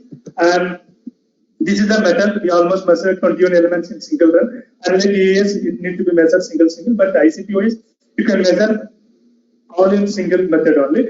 And this is the wavelength. Wavelength can be selected automatically by the software, or you can select which wavelength you want based on the guidelines. And the plasma view, as you know, as we explained, there are 2 views available in the ICPOES. One is axial, another one is radial. So axial is recommended for low concentration measurement, and radial is used for high concentration measurement. By considering the amount of metal, we have to consider before starting analysis. For example, arsenic, lead, cadmium, these are the very trace in the any kind of sample. So ultimately, that can be you can use for axial mode, and sodium, potassium, which is present in high concentration, you can use for the radial mode. So in this result, you can see various water samples analyzed. So the results are reported in mg per liter. So here you can see only the metals are reported with the toxic and microminerals. You can see the concentration of all metal. So even you can see waste water, which is whether under control, which is less than almost 1 ppm of any water sample. And this is the wastewater. This is a CRM which contains some amount of metal. So that is here shown. But you can see wastewater which is collected from the field all well within the limit of 1 ppm. That means this wastewater is good, free from this kind of elemental impurities, or well within the limit of the regulatory requirement. And second application note, we are seeing about the analysis of micronutrients, that means metals in fruit juices by ICPOES. Fruit juice the fruit juice are again popular and which is a refreshing beverages along the globally. The nutritional content of 100% fruit juice is derived from the fruits itself. Because you can see any fresh fruit juice, they will be told that there is no added preservative or there is nothing. So that means whatever the nutrients in that will be preserved in that particular juice, and it's ensured that whatever the metal percent sample, it's up to the regulatory requirement, or any toxic metal percent in the particular fruit juice that can be quantified by using this method. So these are the nutrients which is measured by this technique: calcium, magnesium, and phosphorus sulfur. You can see these are the minerals only. So for this preparation, use microwave digestion system. So we took 5 ml sample, little bit higher side because this is liquid in nature, so it will not give any problem during the digestion. So we use 8 ml. So based on the sample volume, we may need to increase the acid amount also. So nitric acid used for digesting the sample along with hydrogen peroxide, which will fasten the reaction rate. And this is the MDS program. Here you can see MDS program, which is control temperature. Unlike alternate, you cannot control the temperature. But in microwave digestion, you can control the temperature. And this is a pressure developed during the reaction. Because acid and sample are reacting, there will be chances of developing the pressure. The pressure need to be controlled. That also you can give in the program itself. These are the time we used for almost 1 hour used for digesting the sample. And these are the again instrument parameter where you can see the plasma gas flow for source and nebulizer flow for carrying the sample, and what kind of sample introduction used, like glass cyclonic spray chamber and nebulizer is main on. And these are the results which we done for almost 8 different fruit juices, apple, orange, and grape. You can see, irrespective of any kind of juices, if you see the nutritional content almost near to the same, almost near to the same only. So that means in fruit juice there are a lot of process used to make the juice. Even those kind of processes will not change the nutritional information in the fruit juice. So that kind of information you will get by the ICPOES, so that seller can sell that product in the market readily by showing the information. Our product having all the metal well within the limit, which will be useful for human consumption, like that. So that cases it will be very useful to determine the metal. And hereby just I am going to ICPMS application. And again ICPMS again we need to aspect a sample in the liquid form, and plasma is the source where the sample, where the metal would get ionized, and ionized ion will be sorted by using quadruple mass spectra based on the mass to charge ratio that will be determined by the ICPMS. So we have two variety of ICPMS, 1000 and 2000 ICPMS, and these are the few application note which is available in our ICPMS product line. Like, as I said, analysis of metal in drinking water, and again analysis of metal in the pharmaceutical product. You know, I think few people well aware that all the pharmaceutical industry, whatever we are releasing the product into the market, that need to be tested for elemental impurities. So there are 24 elements which is provided by FDA, which is US FDA. So those metals should be present in the particular product within the well acceptance limit, which starts from ppb range to ppm range. So there ICPMS technique is widely used for determination of metal impurities in the pharmaceutical product. And again cannabis. Again nowadays cannabis are started using for some medicinal purpose. And again it's a natural product. So there will be chances of any toxic metal in that due to the soil contamination or fertilizer we are using. So those metal, heavy metal also can be measured by using the ICPMS technique. Why here ICPMS required is because the amount of metal which may present in trace level. So ICPMS well suitable technique to measure the very low trace level. And also again can be used for biomonitoring like blood analysis, tissue analysis, those things. And because in factory, the people who are working in factory or who are working in research, they are exposing certain amount of chemical. So if they are exposed any metal based product, so by measuring their blood, they can easily identify what is the metal uptake by the person. And also if the person using any implant or something, any potential leaching of metal from the particular implant from that also can be identified by the using the ICPMS. These are the few applications. So here just I am giving background of how metal analyzed in milk.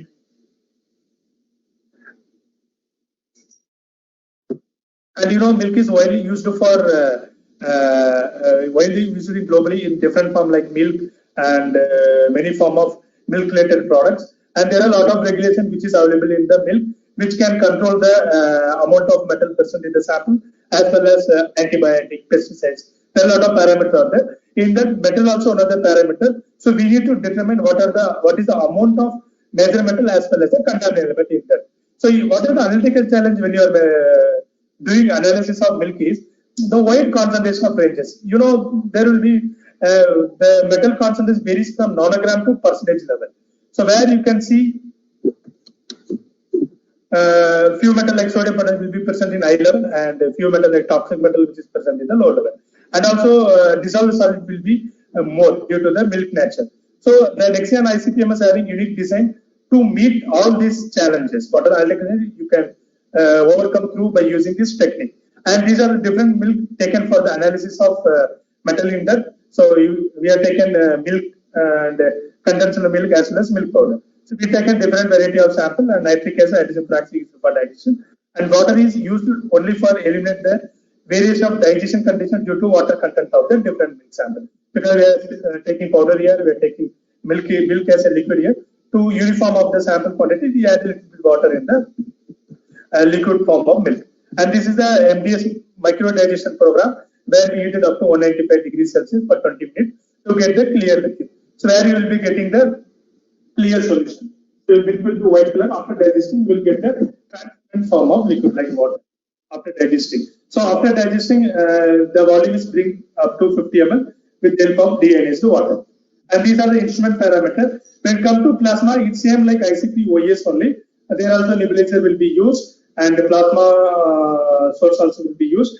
And here ICPMS having one additional benefit, like we can use tool to remove the interferent. Here the collision mode is used to remove the interferent, and this is the result which we achieved by using in the skimmed milk powder, where you can see the wide concentration of metal, like where we measured 16,000 ppm mg per kg, as well as 0.01 ppb, 0.07 ppm of lead in the same. So as I said, as we said, our ICPMS having future of measuring low concentration, high concentration. So this is a proof where we can get accurate results of any concentration of metal. So there you can see the recovery well within the 10% of the certified value. Here also there are two material measures. So all well within the recovery or well within the limit. In addition to that, we measured some store-bought sample, and where you can see the minerals are in highest level, and also these toxic metals are well within the limit of 0.001 mg per kg. And this, irrespective of any milk product, you can see the nutritional information, which are almost equal in different kind of milk. If it's milk powder, if it's skimmed milk, if it's evaporated milk, so all are well within the limit of the almost that all carrying the uniform amount of metal in the sample. So by using this ICPMS technique, you can determine the analysis of metals in milk in the any concentration. So the milk is one example only, but you can determine any sample. If you want to go for pharmaceutical for any tablet, or if you want to go for water analysis, if you want to go for paint analysis, so any technique can be used out of this three. Only sample preparation we have to do little bit on whether oxide digestion required or micro digestion required. And what else ICPMS can do? As I said in the initial product, speciation we can do. Speciation nothing but it's a isotopic composition of electronic state, oxidation state like chromium 3+, chromium 6+, or complex molecule of particular arsenic. So why speciation required? For example, in ICPMS, you can get the total metal concentration. Few metal having some unique species in that. For example, mercury having methyl mercury and inorganic mercury. Same way, arsenic having 5 forms of arsenic. So when we are going ICPMS, we'll get only total arsenic. For example, I'm getting arsenic concentrated by using ICPMS as 15 microgram in the sample.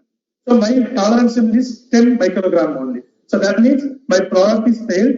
I cannot distribute that particular fish into the market. So that can be rejected by the regulatory bodies. So what we do, the whole product can be wasted. So to get insight of the arsenic, speciation technique can be used. So what we'll do, HPLC can separate your different form of arsenic, and ICPMS is used for the detection. When you are iterating HPLC and ICPMS, ultimately you can separate these form of arsenic. For example, 50 ppb of arsenic is a total arsenic that distributed into arsenic inorganic arsenic, which is more toxic. The more toxic arsenic present only in 2 ppb, and arsenic betaine and MMA is another form of arsenic which are present in high level. So that means toxic arsenic is only 2 ppb. That means toxic arsenic well within the limit, and other form of arsenic is less toxic. So that also well within the limit. That means your product passing, and it can be accepted for distributing into the market. So this kind of information you will be getting by using the speciation technique. So this I will be explaining with one example for speciation measurement in apple juice for the arsenic. You know, arsenic, as I said, arsenic, there are 5 forms of arsenic, which is again distributed inorganic arsenic like arsenic 3 and arsenic 5, which is more carcinogenic, more toxic in nature. And organic arsenic, which is monomethyl arsenic acid, dimethyl arsenic acid, and orthopentane. These are less than toxic, very less toxic. And by using the HPLC ICPMS technique, you can separate the individual arsenic by using HPLC technique, which can be determined by the ICPMS.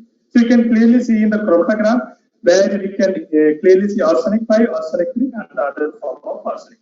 So the sample, again coming to sample preparation, it's very simple sample preparation. No need to go for any digestion. Just take the sample, dilute with a suitable buffer or water, and inject the sample. So sample prep not a big challenge in the speciation. And what other application ICPMS can do? And first one is single particle analysis, where you can determine the individual particle size and particle concentration of metal. Because ICPMS you can get the bulk concentration, that means total metal. But in single particle ICPMS, you can determine the individual particles in the particular sample. So particle size, particle concentration, particle distribution. So this is widely used in environmental toxicology like nanotechnology, nanomaterial. So where they want to measure what is the size of the nanoparticle of metals. Only metals you can determine. So nanoparticle metals can be determined by single particle ICPMS. Only additionally software will be required to handle this application. And second application is the single cell analysis. Again, this is the advantage of single particle analysis, where you can measure what is the metal within the cell. It may be human or it may be any microorganism. If any uptake of metal into the particular cell, so the metal content of the individual cell can be determined, and uptake of metal within a cell, and uptake of nanoparticle metal, and number of nanoparticles within a cell. All can be identified by single cell analysis. This is the advantage of ICPMS, where you can determine the individual metal. It's widely used in the cancer drug research as well as environmental toxicology. So in single flow, how we are taking a cell, which is normal cell as well as cancer cell, which we are treating with some drug, which is anti-cancer drug like platinum-based drug. After that, we are sorting out the cell. So this cell will be taking out some drug. So that can be identified by the ICPMS. So how much metal is uptaken by the cell can be determined by the ICPMS. So that is single cell ICPMS can be determined by using the ICPMS. And other thing, LA ICPMS, where ICPMS we need sample in the liquid form, but LA ICPM direct solid can be used for the analysis of metal in that particular sample. So basically, AA, ICP, and ICPM is called a destructive analysis because we are decomposing the sample into suitable form like liquid form, and we are analyzing by the ICPOES. But laser ablation ICPM will be different. So directly solid sample will be taken. So laser beam is focused on the sample. So where the laser beam will ablate the particle which is present on the sample. So that particle will be carried through the plasma with the help of some inert gas like helium. So again the same process. When it goes to plasma, that will get atomized, ionized, and it can be analyzed. So that means you can minimize the sample preparation process here. This is widely used in geology and mines, where you can test the ore rock where you don't want to prepare the sample. Also, it's mostly used in the biological study. You can see the elemental mapping on the tissues as well as the elemental composition. And also, we can use metal and alloys glass industries as well as, and so on. Many industries we can use laser ablation and MS. So this is the laser ablation instrument, and where I connected with the ICPMS technique, and any kind of solid sample can be handled by using the LA ICPMS, where you don't want to go for the sample preparation. So widely used in the geological and department where they want to research. Even by using the technique, you can get image of particular particles. Suppose you are having some ore or rock, so you can easily get the image of particular micro image of that particular part. Also, you can get by using the laser ablation technique. So here, almost I am concluding the session. Here, so we are offering a lot of instrument with atomic spectroscopy techniques, like the Pinnacle series of AA and the AV series ICPOES, again, which is very which consume very low organ for the day-to-day analysis, and Nexion series of ICPMS, again, which is very less maintenance in the market. So we ultimately can avoid less maintenance on the instrument. And this is our new instrument in the market, like multi-core rifle ICPMS, where we have multi-cores to handle the typical kind of sample here, Nexion 5000 ICPMS.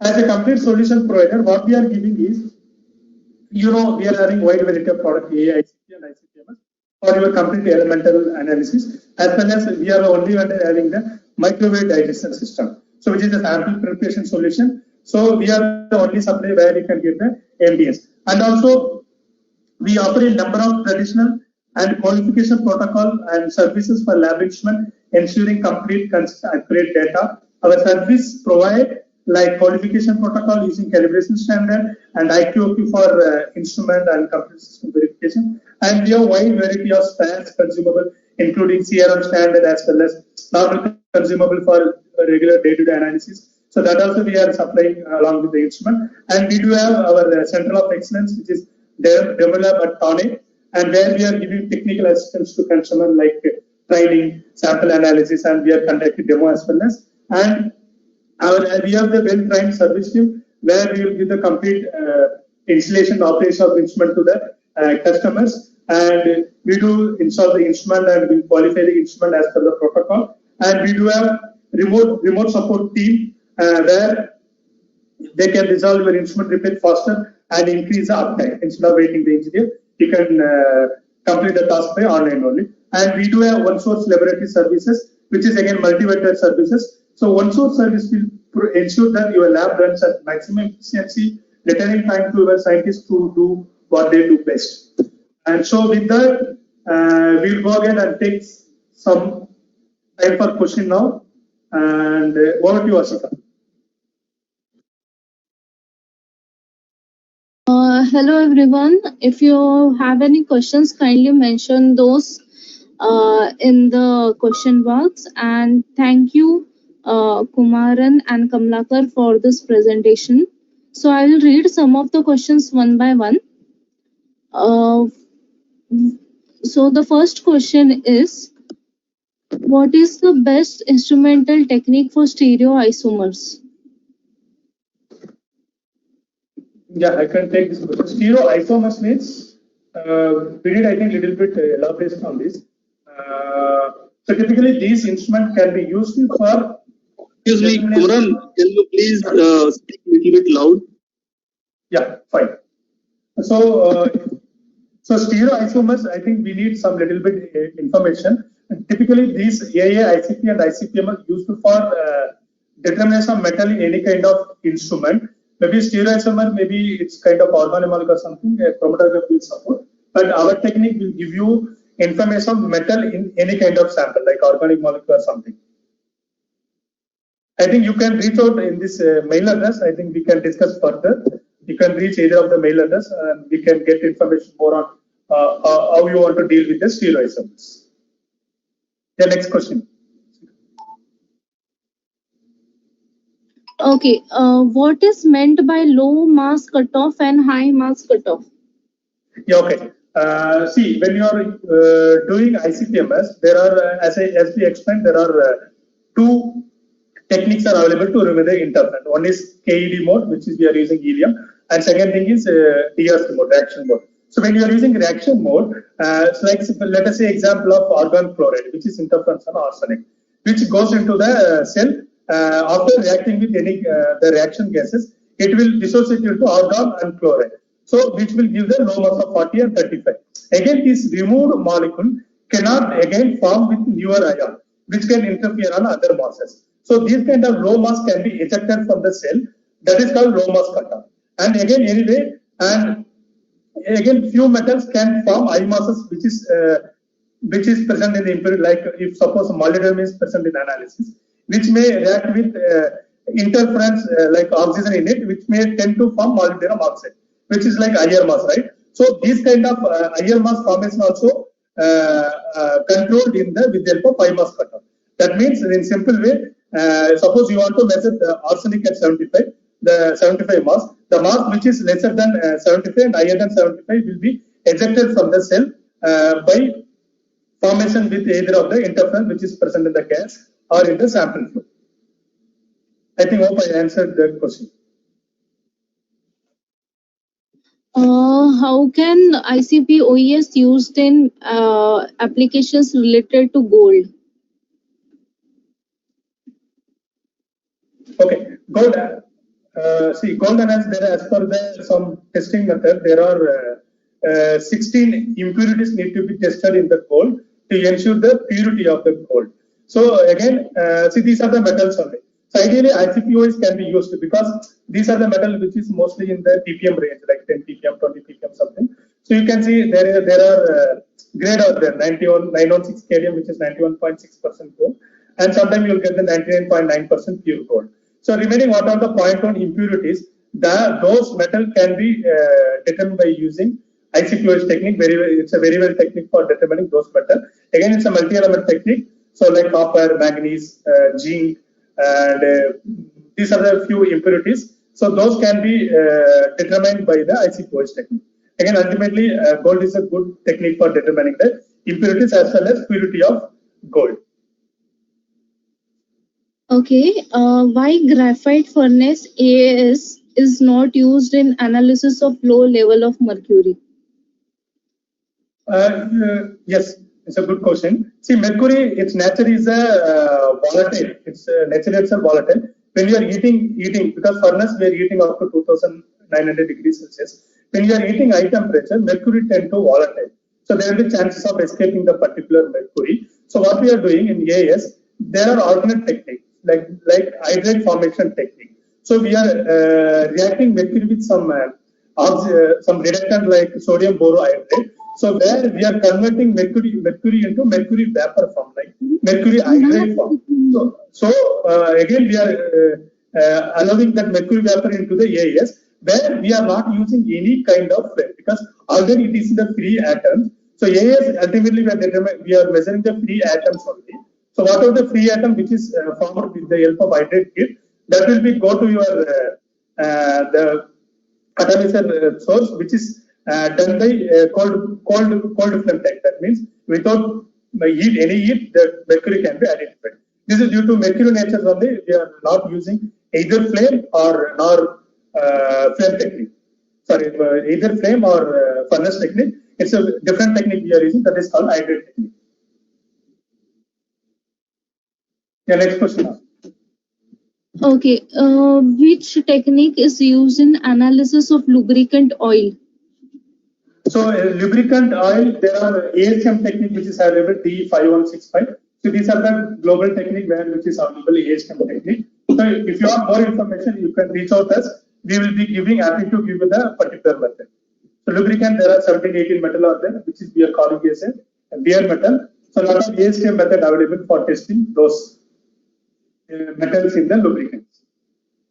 So ICPOES will be the recommended. Even AHM recommend to go either with AA or ICPOES. Okay, so next question is, how can we identify different soil ions present in the soil? Okay, so that means the metal ion which is present in the soil, right? So as we explained in our sample preparation procedure on the application note, so we have to use some preparation procedure. Either you have to digest the sample or you need to extract the sample. So once you are extracting, you will be getting the clear liquid form. So where all your metal present in the some salt form, like for example, calcium with calcium nitrate or magnesium will be magnesium nitrate. So these are the different metal form will be available in the prepared solution. So those can be determined by using either of the technique, AA or ICP. So any kind of metal you can determine, only metals. Like non-metal like carbon, hydrogen, oxygen, these cannot be determined. Only metals can be determined. Any kind of metals you can determine by using the technique in any kind of sample, even in the soil. Can both organic and inorganic metal nanoparticles can be detected in ICPMS? Nanoparticle, right? Nanoparticle here we can determine only metals only ultimately. We can determine densities only we can determine. So if you want to organic, again species means a technique like methyl mercury or various form of arsenic species, that species will come. But in nanoparticle only metal can be determined.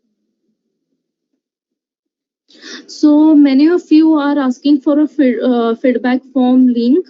The feedback form link will be sent to you via email, and certificates will be sent to you within 10 days. So many of you are just asking about that. So just wanted to clear it out. Is the ICPMS used to detect radioactive elements? Again, radioactivity depends on the country regulation. Because in ICPMS, when we are saying, So we are disabling this option to determine the radioactive material. So based on the country regulation only, we are giving option, but still we can measure. And depends on the country regulation, we are giving the option of measuring the particular radioactive material. We are not giving to each and every one. So market, if you see any ICPMS in the market, you can't select that particular radioactive like polonium or plutonium. So these are the marks you can't even select in the software only. We disable that one. Only specific to application only. That based on the country's norms and regulations. Which technique is used for secondary plant metabolite estimation or detection?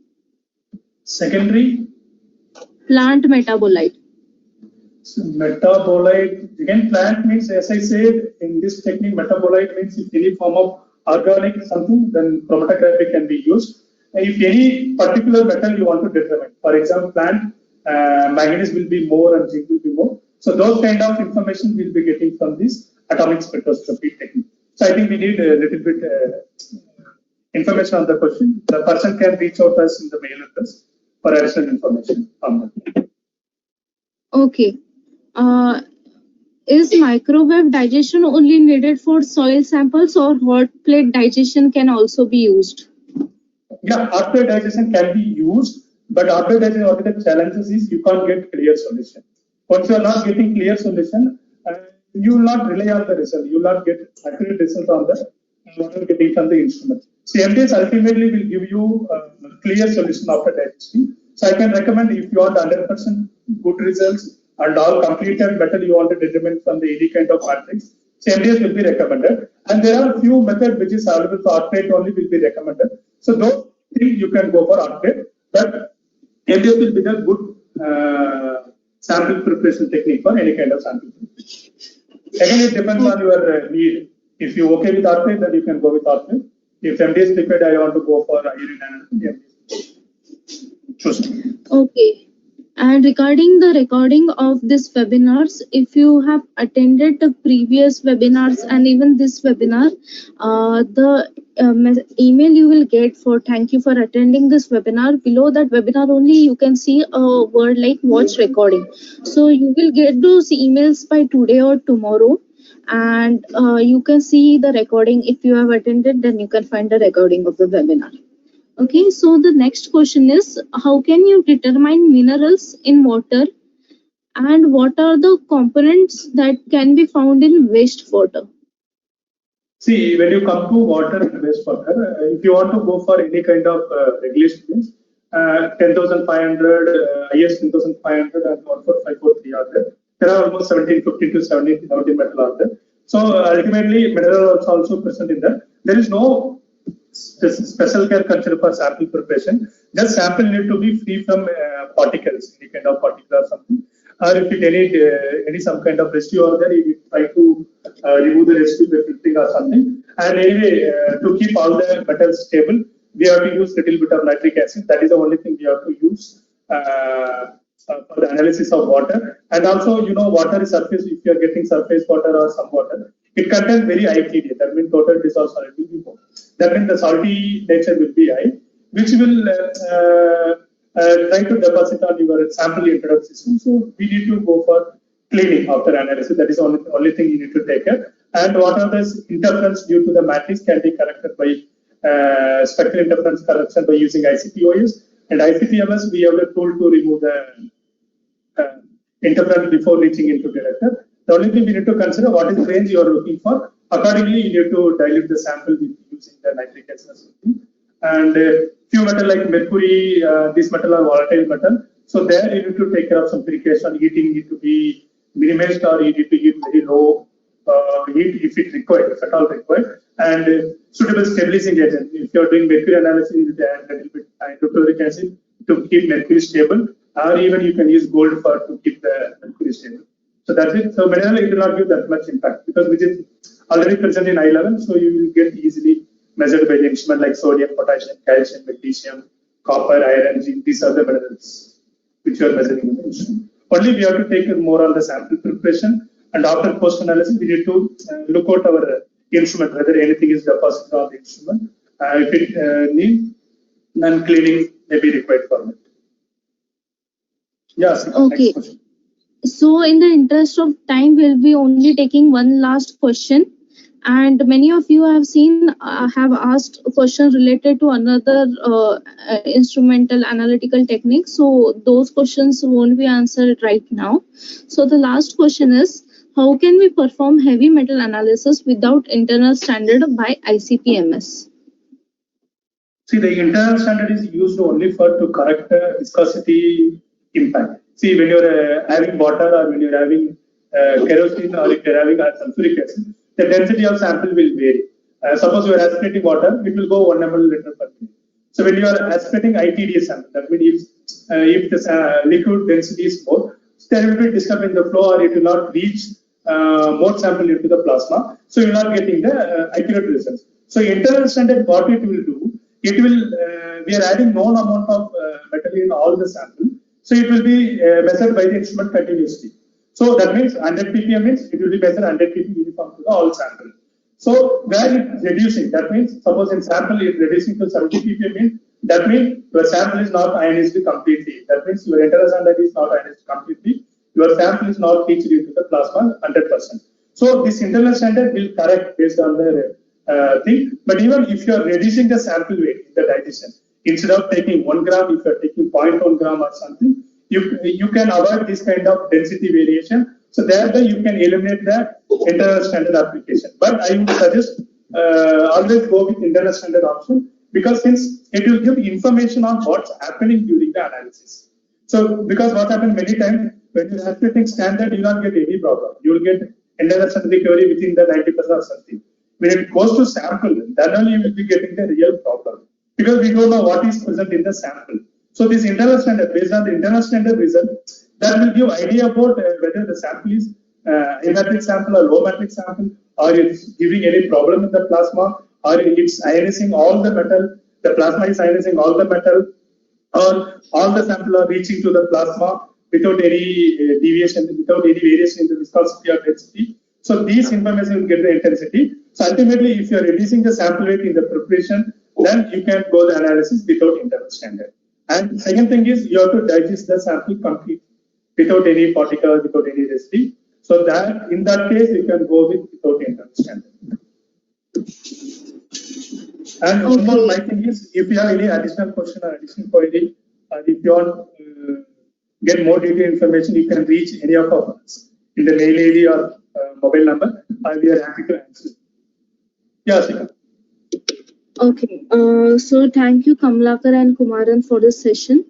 So thank you everyone for attending this 3 days webinar. Dr. Basvaya sir will give vote of thanks. Okay, that is, yes, please sir. Sir, you can start, sir. Good afternoon to all. Yes, sir, you're audible. Okay.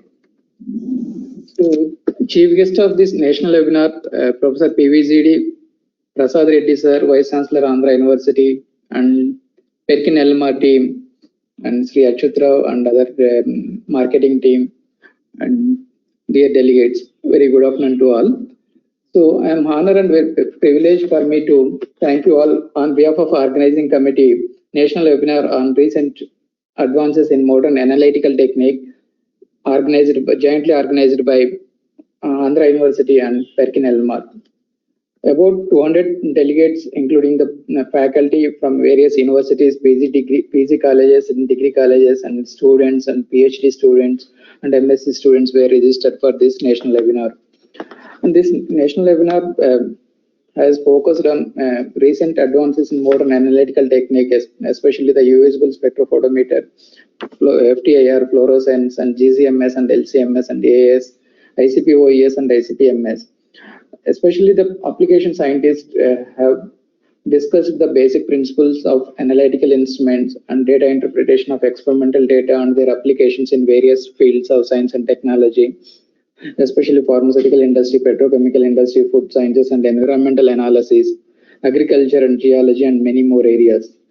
And especially the excellent talks were delivered by the eminent application scientist from Perkin Elmer, especially the usable and FTIR spectrophotometer by Jayan Dharman and fluorescence by Chetan Pawar, and GCMS by Devadat Biswas and Mallesh, and LCMS by Rajesh Ballad.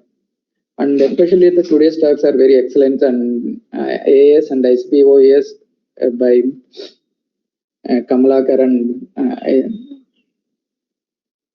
N. Kumaran.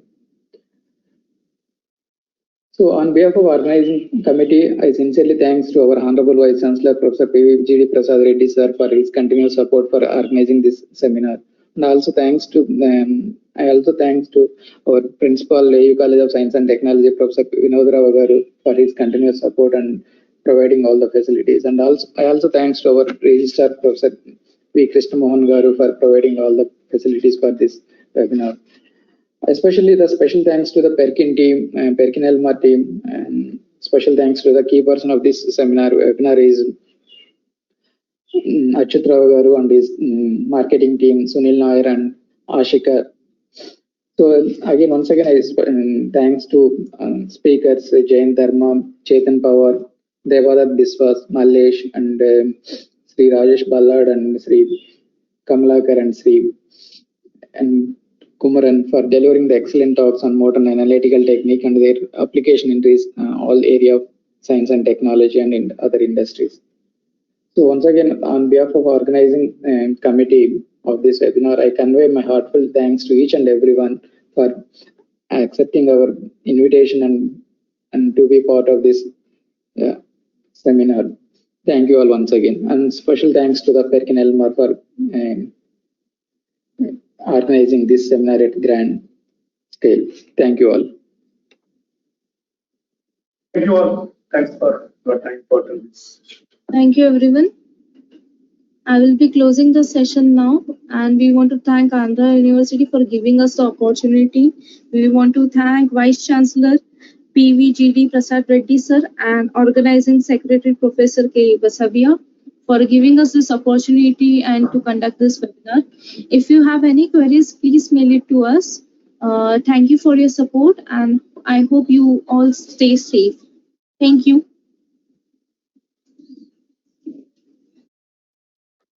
Thank you, everyone. We'll close the session now. Thank you.